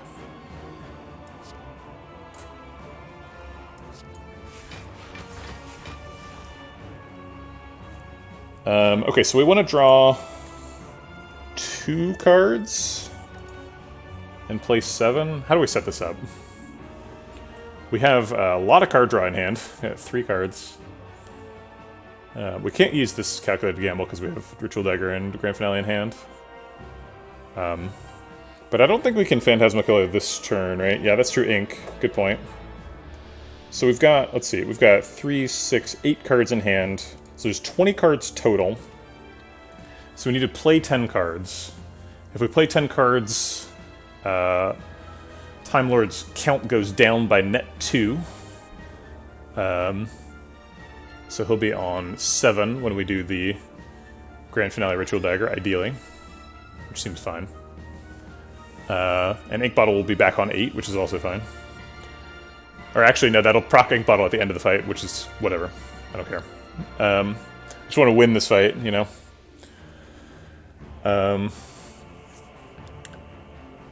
And, okay, so we have to play 10 cards, and I think we have to go next turn, right? Is that possible? These draw 3. That leaves 9. No, there's no way to do that. I guess, actually, Burst Backflip draws enough cards, technically. Burst Backflip Prepared Plus draws friggin' 8 cards. So then that would be... we'd play Phantasmal Killer right now. Play Phantasmal Killer, he goes to 10 on the clock, play 2 more cards. So we end up with a 3, 6, 8 minus 2, so 6 card hand. We'd probably play the Piercing Wail as well, just to clear it out. So we'd end up with a 5 card hand. We'd draw 5. Then for 7, we'd have to draw 7 cards next turn. How the hell do we draw 7 cards? Yeah, that's not possible, right? That's a bad plan, because it's not possible. Also Ink. So, okay, so we shouldn't plan on killing him next turn. We should plan on killing him the turn after that. Which means we want to hold the Piercing Wail. So we should have plenty of card draw, because we're drawing, like, 10 cards over 2 turns. We only need to draw 2 extra. We've got 3 in hand, and potentially 8 in the draw, with the Prepared Plus and the Backflip. So that part seems fine. So let's start with the escape plan to block this turn. Okay. And then prepared to clear out more hand room. We don't need this.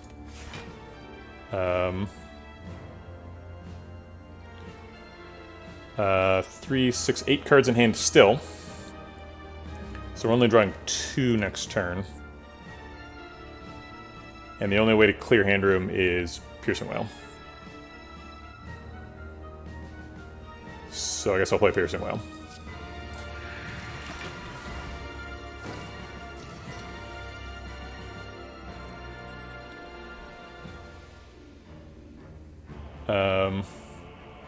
We've got a full hand.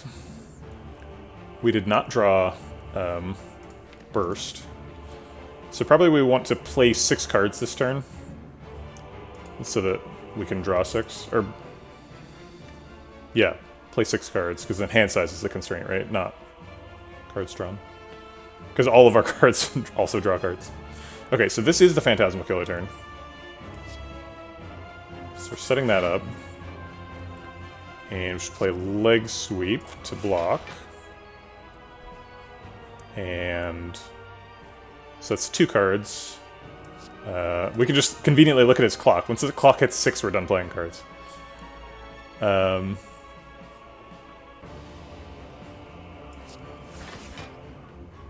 Are we actually able to play enough cards? I think we're not.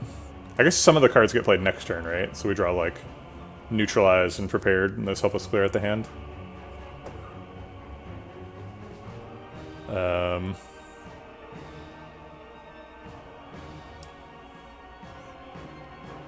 So I'll just play Crippling Cloud now, because that gets out of the hand. 3, 6, 8 cards, so we'd draw 3. We'd have to play, like, Prepared or Backflip next turn. It seems pretty doable.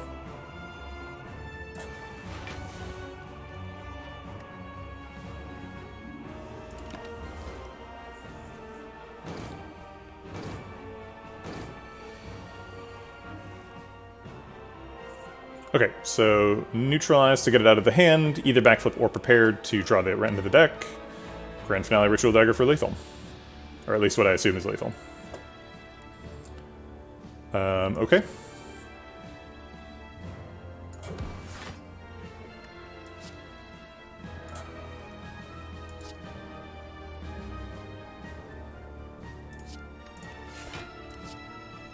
$180 damage, Grand Finale, and 264 damage. Yeah, it's definitely lethal. Okay.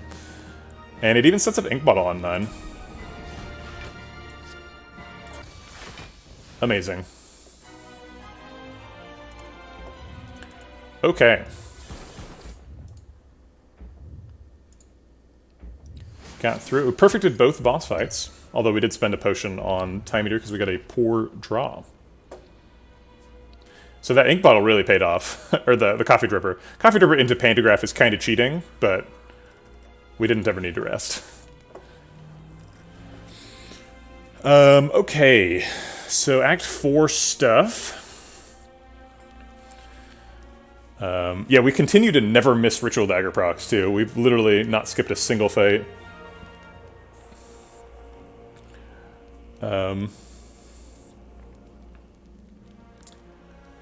Hold on just a second.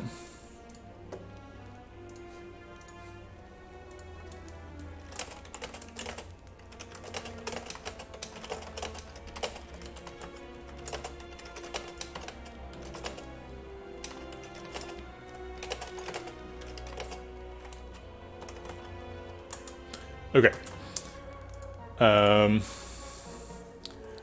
So, upgrades. Neutralize got a good one. If we got an early Neutralize against the heart, that's pretty useful. The Prepared Plus seems nice. What else do we care about? Hey, Guitar. Good morning. Buenos dias. Ooh, it is technically... oh, shoot. How do you say afternoon? Is that the Tardes? Tardes is evening, right?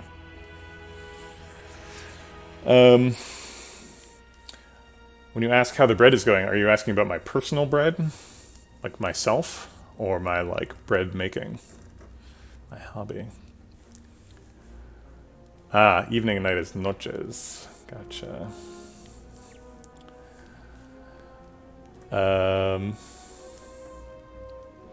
Yeah, I think the primary contenders here are Neutralize, Terror, Afterimage, and Venom, and Prepared. I don't think anything else is really making the cut. Maybe Outmaneuver.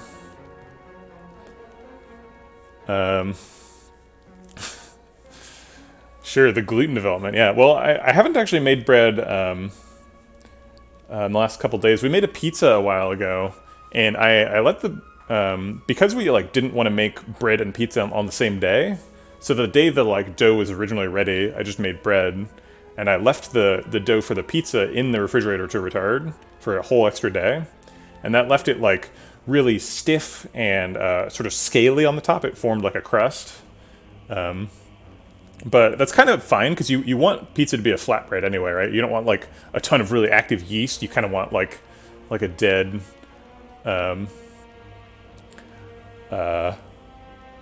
Colony. You want like a kind of a whatever dormant colony. Yeah, so Spitty, if you go to see like life coaches chat, it's actually like mostly people who are like working or like not that engaged or just like watching. So I think as your stream gets bigger, the percentage of people involved in chat decreases, right? So if you're like a small streamer and there's like 3 people watching, you're kind of expecting those 3 people to be involved in chat. But with 74 people, I think we're pretty fine if people aren't talking too much. So like, okay, so the bread was like super dormant. So I just like put it on the counter and just like kneaded it a little bit. So I like broke up all the little crust on it and sort of just like integrated it back in, and then just let it like sit there for a second. And it kind of just like it was still kind of stiff, but actually made a really good pizza. So that worked out well. I think I'll repeat that in the future. Although it's a little bit of work, but it always is. So yeah. Does this deck kill the heart? I don't know. I hope so. Seems like we're coming along here. Yeah, I like Vegetable. I like Vegetablebread stream. I like Life Coach's stream a lot. So, I think I'm gonna go with a Prepared plus. I think the Prepared is kind of an eyesore here, particularly in Act 4 where there's so many statuses flying around. We really want this to get like 2 burns or something.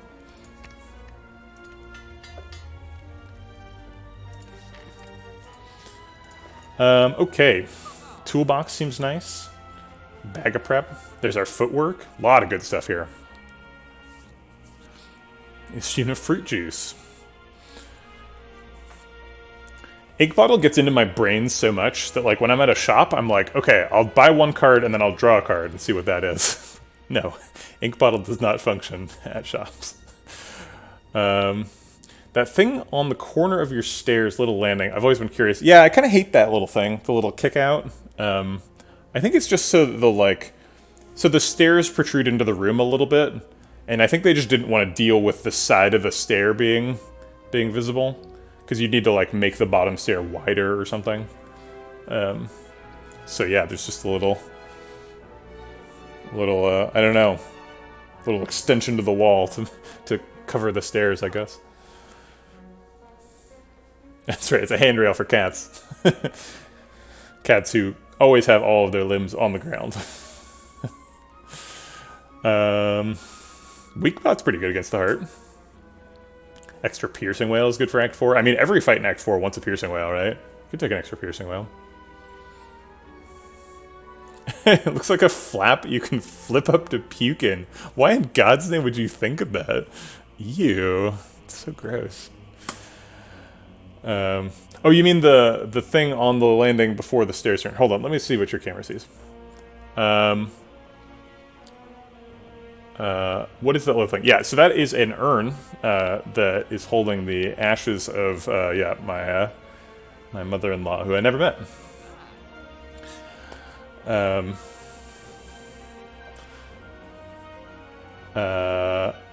So let's see. No, it's fine.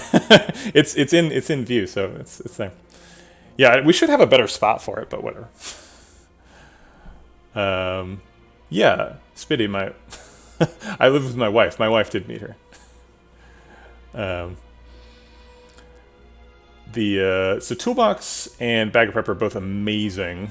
So that costs 333, which would leave 28 left over. Not enough for footwork or calculated gamble. No worries. People are assuming I'm getting really touchy, but I'm not. It's fine. Oops, crap. I'm gonna restart the shop. I didn't mean to do that. Just slipped. I might do that still, but I don't want to be in a position where I'm forced to do it. Okay. So Toolbox is good because it gives you cards like Dark Shackles and Panic Button and Panacea. That can all be really good, especially at the beginning of fights against Act 4 fights. So that's really nice. Obviously, Bag of Prep. So both of these cards give you like a lot of ammunition on turn 1.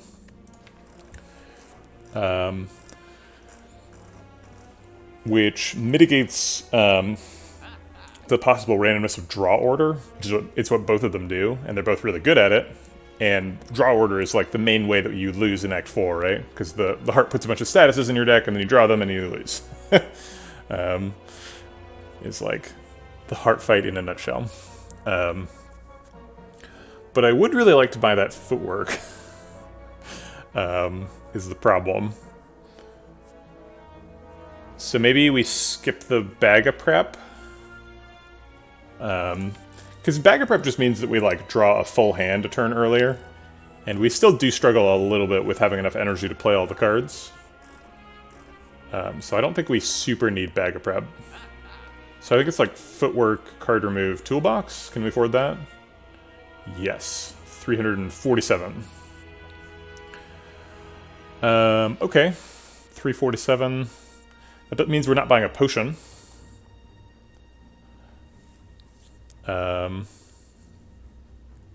We could also afford card remove, piercing whale, weak pot toolbox, right? No, actually we can't. We're off by 13. From being able to do that. Well, drat.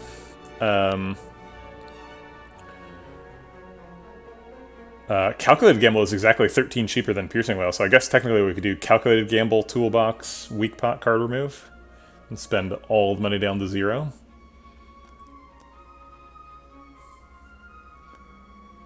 That'd be kind of cool. I don't really need another Calculated Gamble, though. The 1 is almost too many. I kind of regret the 1. So I definitely don't think I'm taking another Calculated Gamble.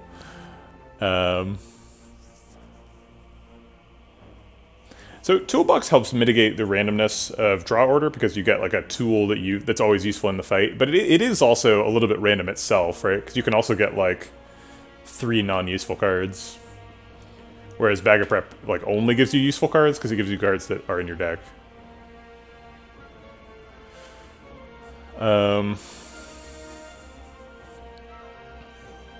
It should probably just be Toolbox Bag of Prep, right? The footwork is like, it's useful, but footwork is pretty good.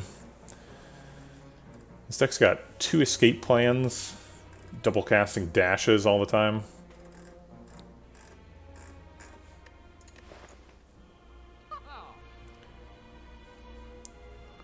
But what would be really good is like toolboxing into Panacea, right? Like toolboxing into Panacea on the heart fight is like game winning. But footwork is like adding an extra card.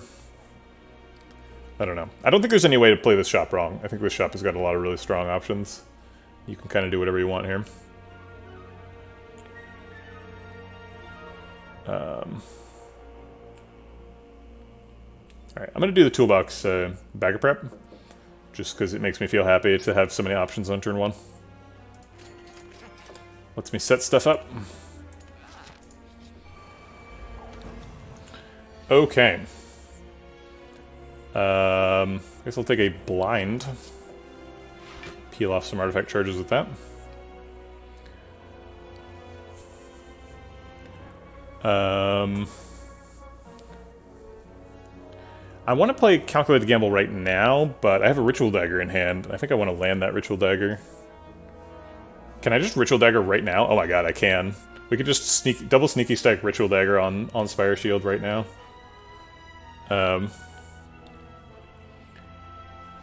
That's insane. So this does 38 plus 96. Yeah, that's plenty. Okay. Well. Get wrecked, I guess.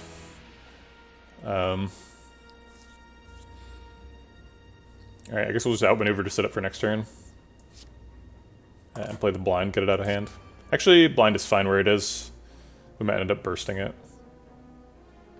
Because we've only got 5 cards. Yeah, we drew Ritual Dagger on turn 1, so we just pop. Why not Survivor beforehand? Don't you go up to 5 mana? Yeah, we would. I was saving the Survivor to get rid of the burns.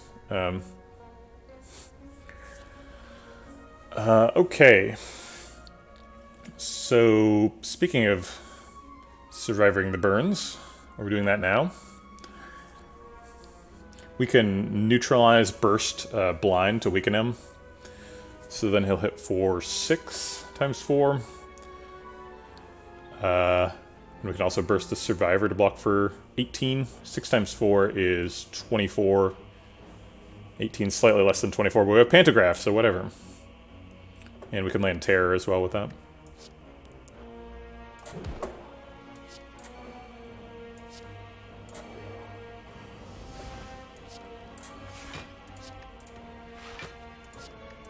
Oh, it's 7 and 28. Why did I think it was... Wait, why is it 7? Isn't it supposed to round down? He's at 10, right? So he should lose... Oh yeah, 7 is rounding down. Duh. I don't know what I was thinking. Okay. It's Terror to draw a card. The Necronomicers. It's back. This is 60...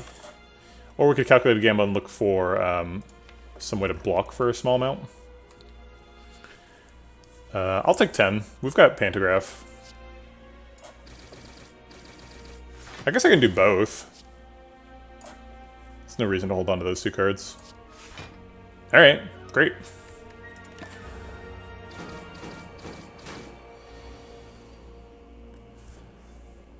Well, this turn's kind of awkward.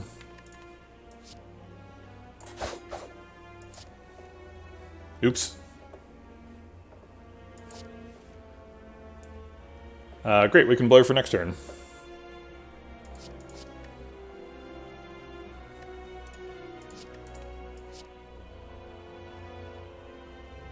If we after image and it doesn't hit either blow or leg sweep, I'm kind of sad. So I guess I'll just blow or leg sweep. Does Pantograph trigger on the heart? Yes, it does. Pantograph is extremely good. Okay, let's prepare to and draw a dash. Nope. Alright, fine. Be that way. Trying to set up Ink Bottle for next fight.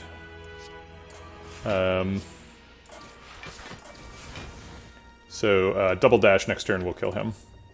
Right? Yeah, it's, actually, oh no, does single dash kill him? Yeah, unfortunately, single dash does 39 next turn. So I guess I just have to play 1 extra Shiv. Okay.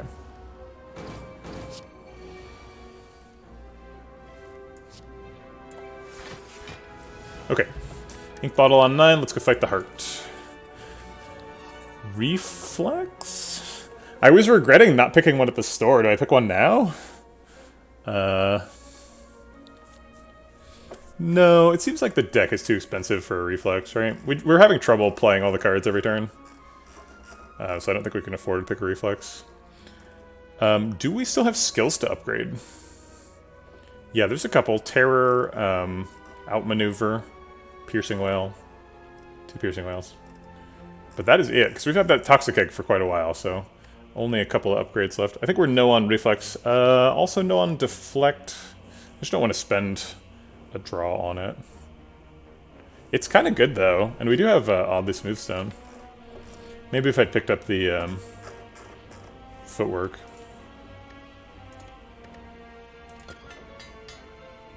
Okay. The Beating Heart of the Spire. Thump thump. These are terrible, unfortunately. Not the Pantograph I was hoping for. Or not the, what is it called? Panacea. Panacea would have been great. Dark Shackles, Panic Button. A lot of good options. Even Doubt. Or, sorry, what is it called? The one we got in the last fight, the weak one. Madness? I don't think so. What does Madness even hit in the deck? Like, Grand Finale already costs 0. I guess it makes something that costs 2 cost 0, but... Yeah, Blind, thank you. Blind would have been good. Purity? Removing the statuses would have been okay. These are just some These are kind of a mess. I think we end up taking Finesse. It's just utter nonsense. Yeah. I mean, Finesse has Smooth Stone too, or AI, so it's you know, it's something. Okay. We can Envenom on turn 1. It's kind of sick.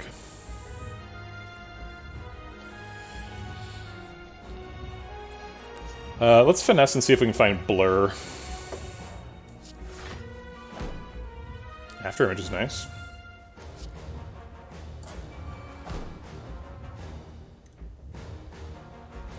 And then, like, Envenom outmaneuver. Maybe Phantasmal Killer. To draw an extra card. Makes sense.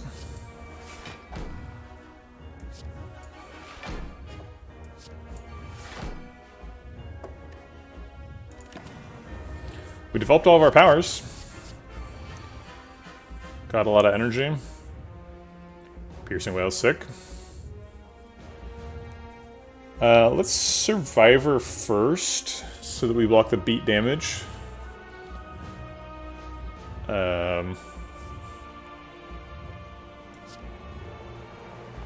don't think we need 2 Piercing Whales this cycle, so I'll get rid of one of those. And then obviously Piercing Whale. And Terror. And then do we give up the Art of War energy to do Dagger Spray? Does 26 damage and 2 poison.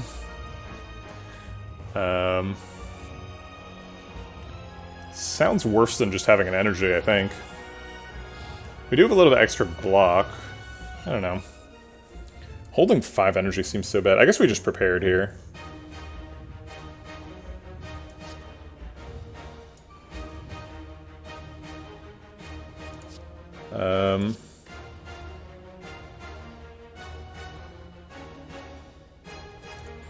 Are we ever going to gamble with Finale in hand? Definitely the wound is going. I think we should keep the too soon for Finale. I mean, we want to play it every shuffle, right? I don't think we're skipping Finale. I think I want to keep the gamble and lose this Dagger Spray. I'll keep the gamble for when we draw like Burn and stuff. Could be useful next turn as well.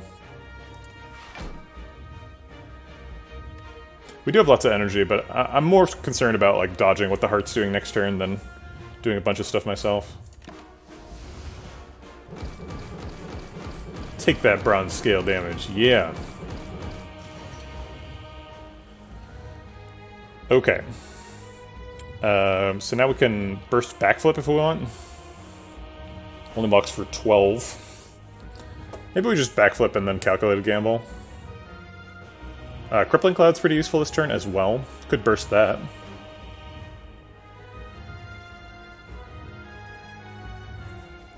We have 3, 6, 8 cards in hand, so burst backflip would actually draw perfectly, right?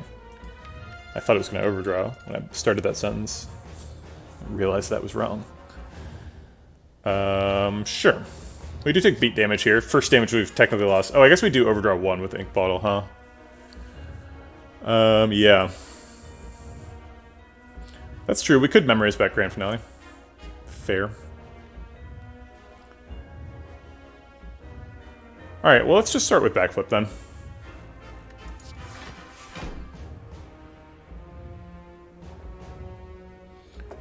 Three, 6, 9 cards in hand, so we could burst escape plan. What's our current odds on escape plan? 1, 2, 3, 4, 5. 5 out of 14. Not good. Okay, I think we just Crippling Cloud and then calculate gamble here.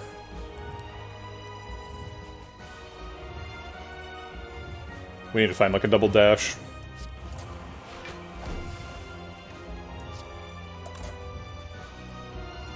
Ritual Dagger is always useful at some point. We got voided and we didn't find the dash. Darn.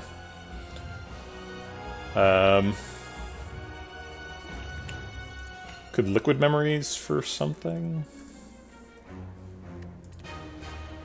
Doesn't seem super useful.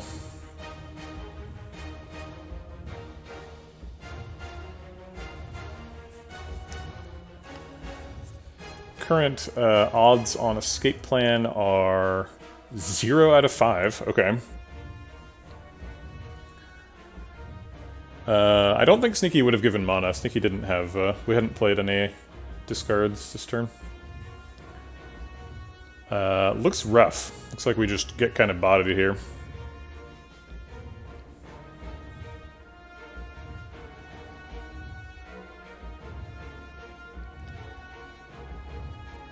How much does Whale Plus block for?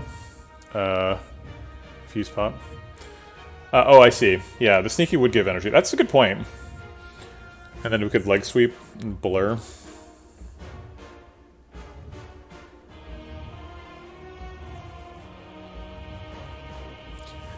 So Leg Sweep... So we'd end up blocking for 17. He's already weak, so that doesn't count. But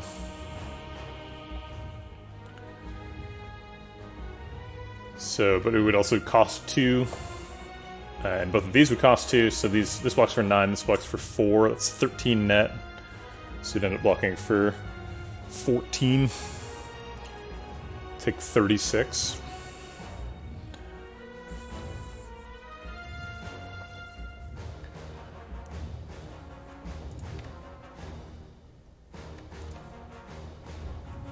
Pretty rough. Is there anything we can draw that makes it better? No.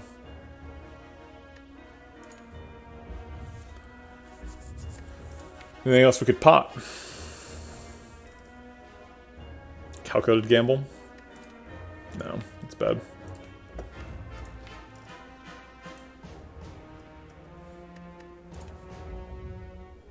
Okay. This does also disrupt the Art of War, but that's okay.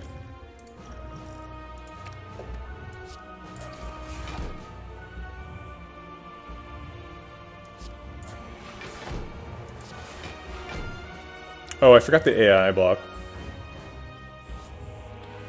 So we have 5 cards that we hold. We draw 5. Perfect Grand Finale setup, but Grand Finale's gone, so... Alright. Ouch. I think we're pretty happy with Riddle with Holes this turn.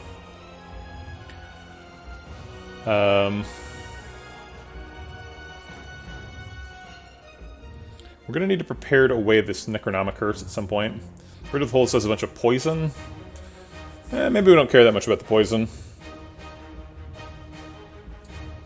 We need to cycle back to having block. I guess Double Dash is our block, right? It's a 60 damage.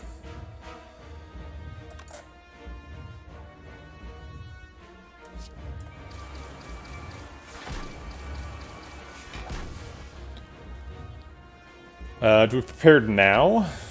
Or do we wait until we have another status in hand? I think we've got enough discarders that we can afford to go now.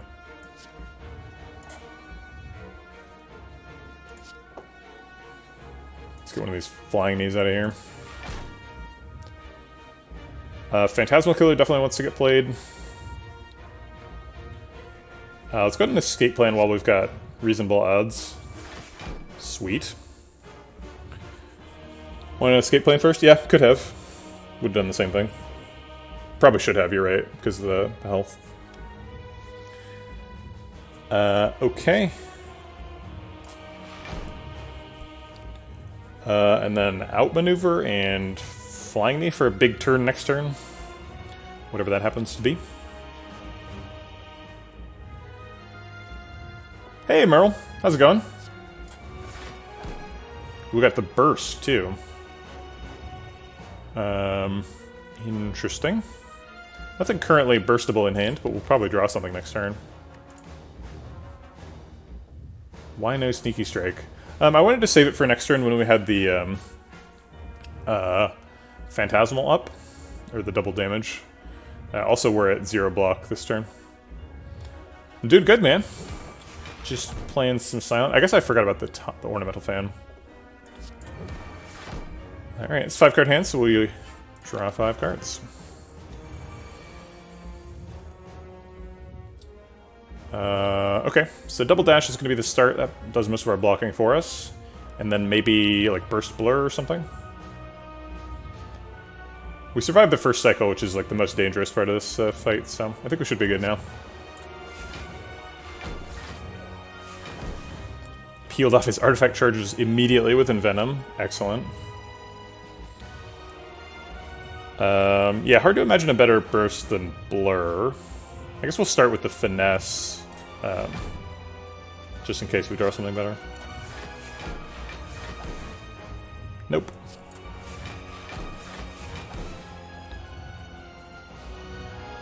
No discards this turn, so Sneaky Strikes are not free. We also already used our Necronomicon. We're going to draw a card next time we play. Probably do not want to play the Ritual Dagger. It's going to be better off later, because he's already used, we've already used 100 of our intangible.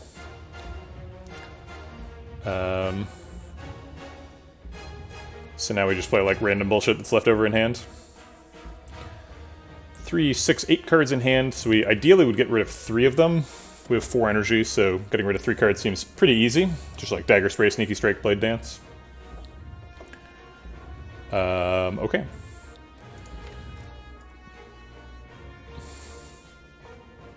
We can draw 5 cards, theoretically. So if we escape plan, backflip prepared, we could theoretically finale next turn. Probably not going to happen, probably going for a finale in 2 turns. But let's leave that open. Ah, we failed to reduce our hand size because I forgot about Ink Bottle. That's okay. I think Riddle is definitely better than Sneaky Strike. We can plan on Sneaky Strike being free later. And Riddle does 10 poison, just in case that matters. Also damage caps.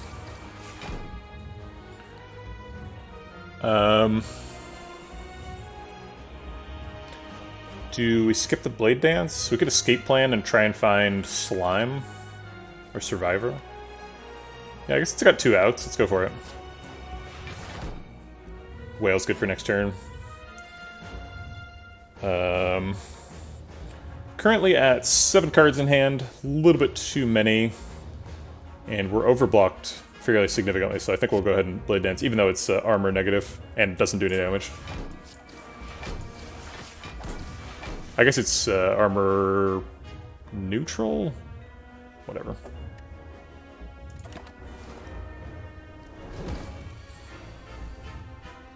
Okay, can we draw 4 cards this turn? So Piercing Wail's probably happening. Yeah, we did add poison. Probably doesn't matter, right? I think we're in pretty good shape here.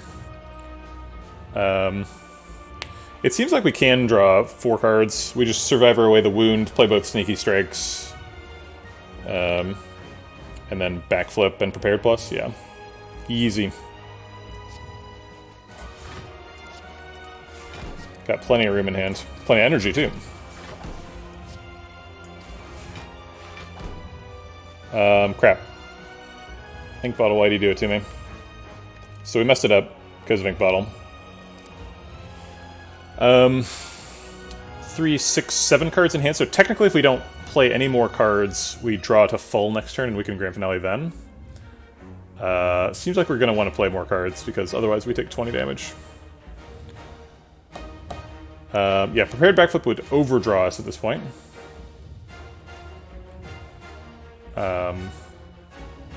Boo.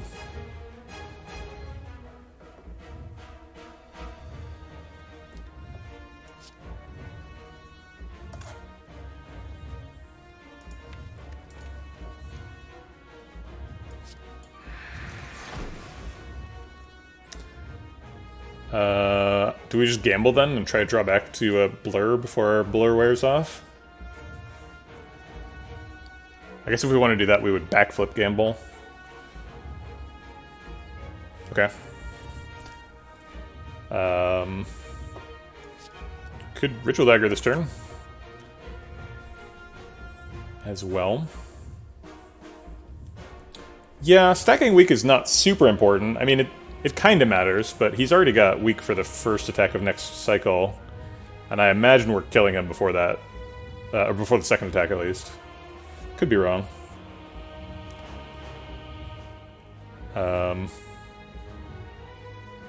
Does anybody know if the poison is applied to this turn's immortal or next turn's? I assume it's invincible. I think it's this turn. But I could be wrong.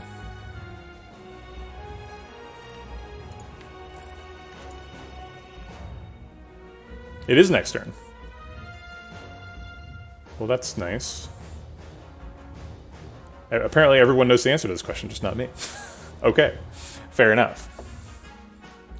Alright, so we should Ritual Dagger then, because we've actually got 100 real damage we can do. And we don't have any other damage in hand. Okay, so let's backflip. And Ritual Dagger. We could play the Slime as well, just to make sure we don't draw it again.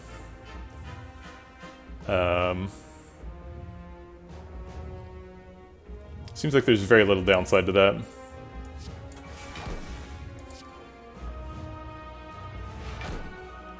Yeah, we're losing like quote unquote 40 damage, but that we never had that damage anyway, right? Like we were never doing 500 damage with the dagger, right? Which is what this set can do, right? The dagger is what 98 damage. Yeah, so if we had double damage and terror, right, then it would do 300 damage, which is useless, right? You can only do 200. I guess we can finish off with a Flying Knee for a big backflip next turn. Oh, it's no damage, though. And I have Blur, so I might as well just save the block. But he's not attacking next turn. Whatever.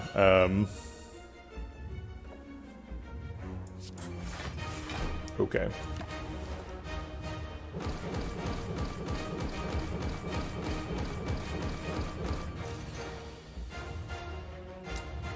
Phantasmal Killer should kill him before he ever attacks again. I believe we can guarantee that. We did find Blur as well for blocking next phase, although we don't have Burst yet. Whatever. So he's taking 28, then 27 from Poison, so that is 55. So he's at sort of virtually 121. This with double damage would do 120.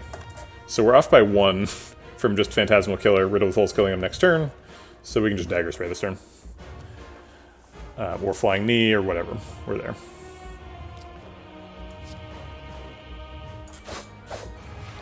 Yeah, seems like we got there. We'll go ahead and Blurge to hold on to the block. Dash too, sure, why not? And we could play Necronomicers 36 times, or 30-something times. Just for fun.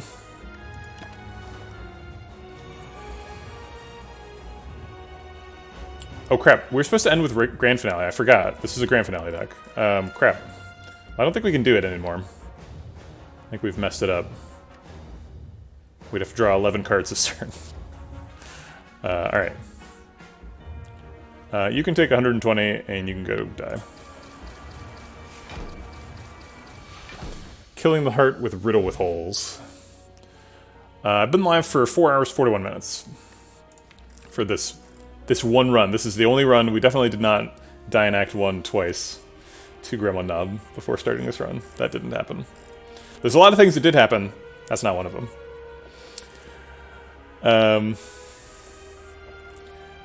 Okay, this was a pretty interesting deck.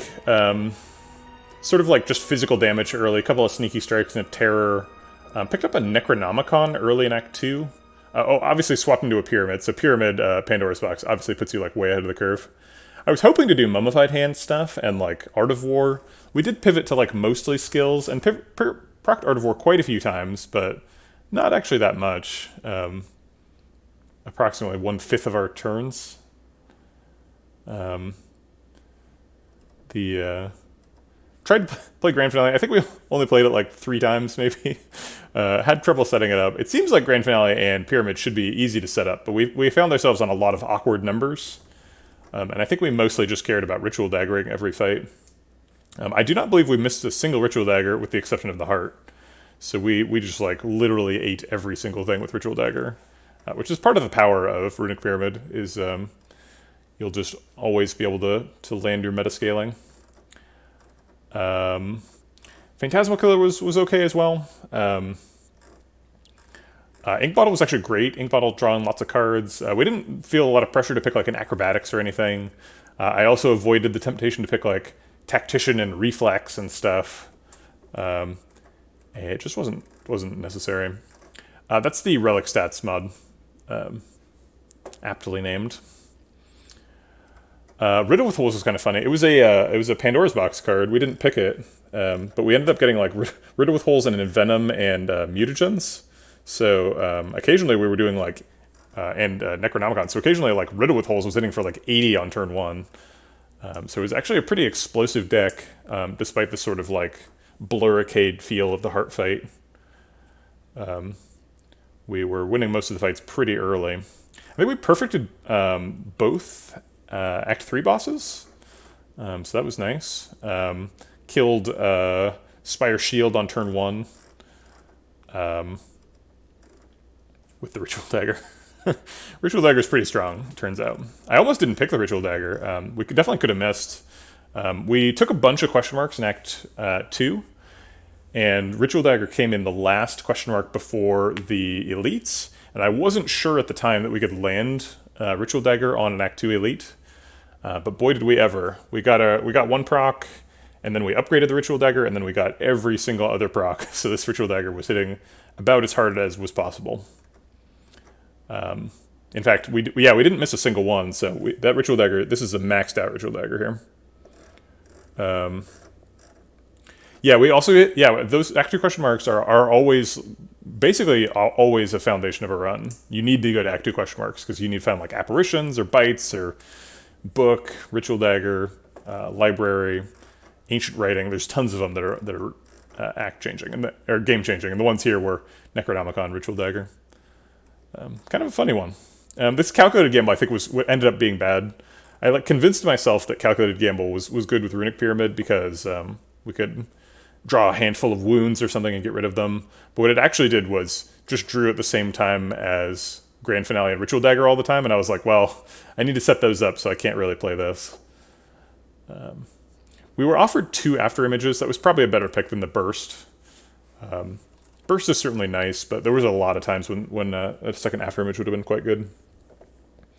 It's kind of interesting to be picking a backflip late in a Runic Pyramid deck, especially with only 4 energy, but we ended up having lots of energy manipulation stuff. The Art of War, an Outmaneuver, 2 Flying Knees, so a lot of energy next turn stuff. What does Necronomicon do exactly? It plays the first 2-cost attack twice. So typically that was how we were blocking with our dashes, but it was also energy positive with the Sneaky Strikes. We did also land it on Riddle with Holes, which I made fun of a couple times, but actually ended up like winning several fights, which was pretty useful. Got a late Crippling Cloud. Didn't really get a chance to like burst that and get it to pay off huge. I think we just picked it because we had Donu Deca up first, but it was never really a big part of the deck. Yeah, the double dash was really big. We actually almost skipped the first dash. We like had enough damage already by the time we got there. But it was super impactful. We almost skipped the second dash too, because I hadn't realized how strong the Necronomicon was yet. Somebody called it out in chat, and they were right. I think it was YTI. Maybe no. I think I'm just looking at YTI now, but. YTI, were you the one who called out the excellent double dash line that I almost missed? Yeah, that was fun.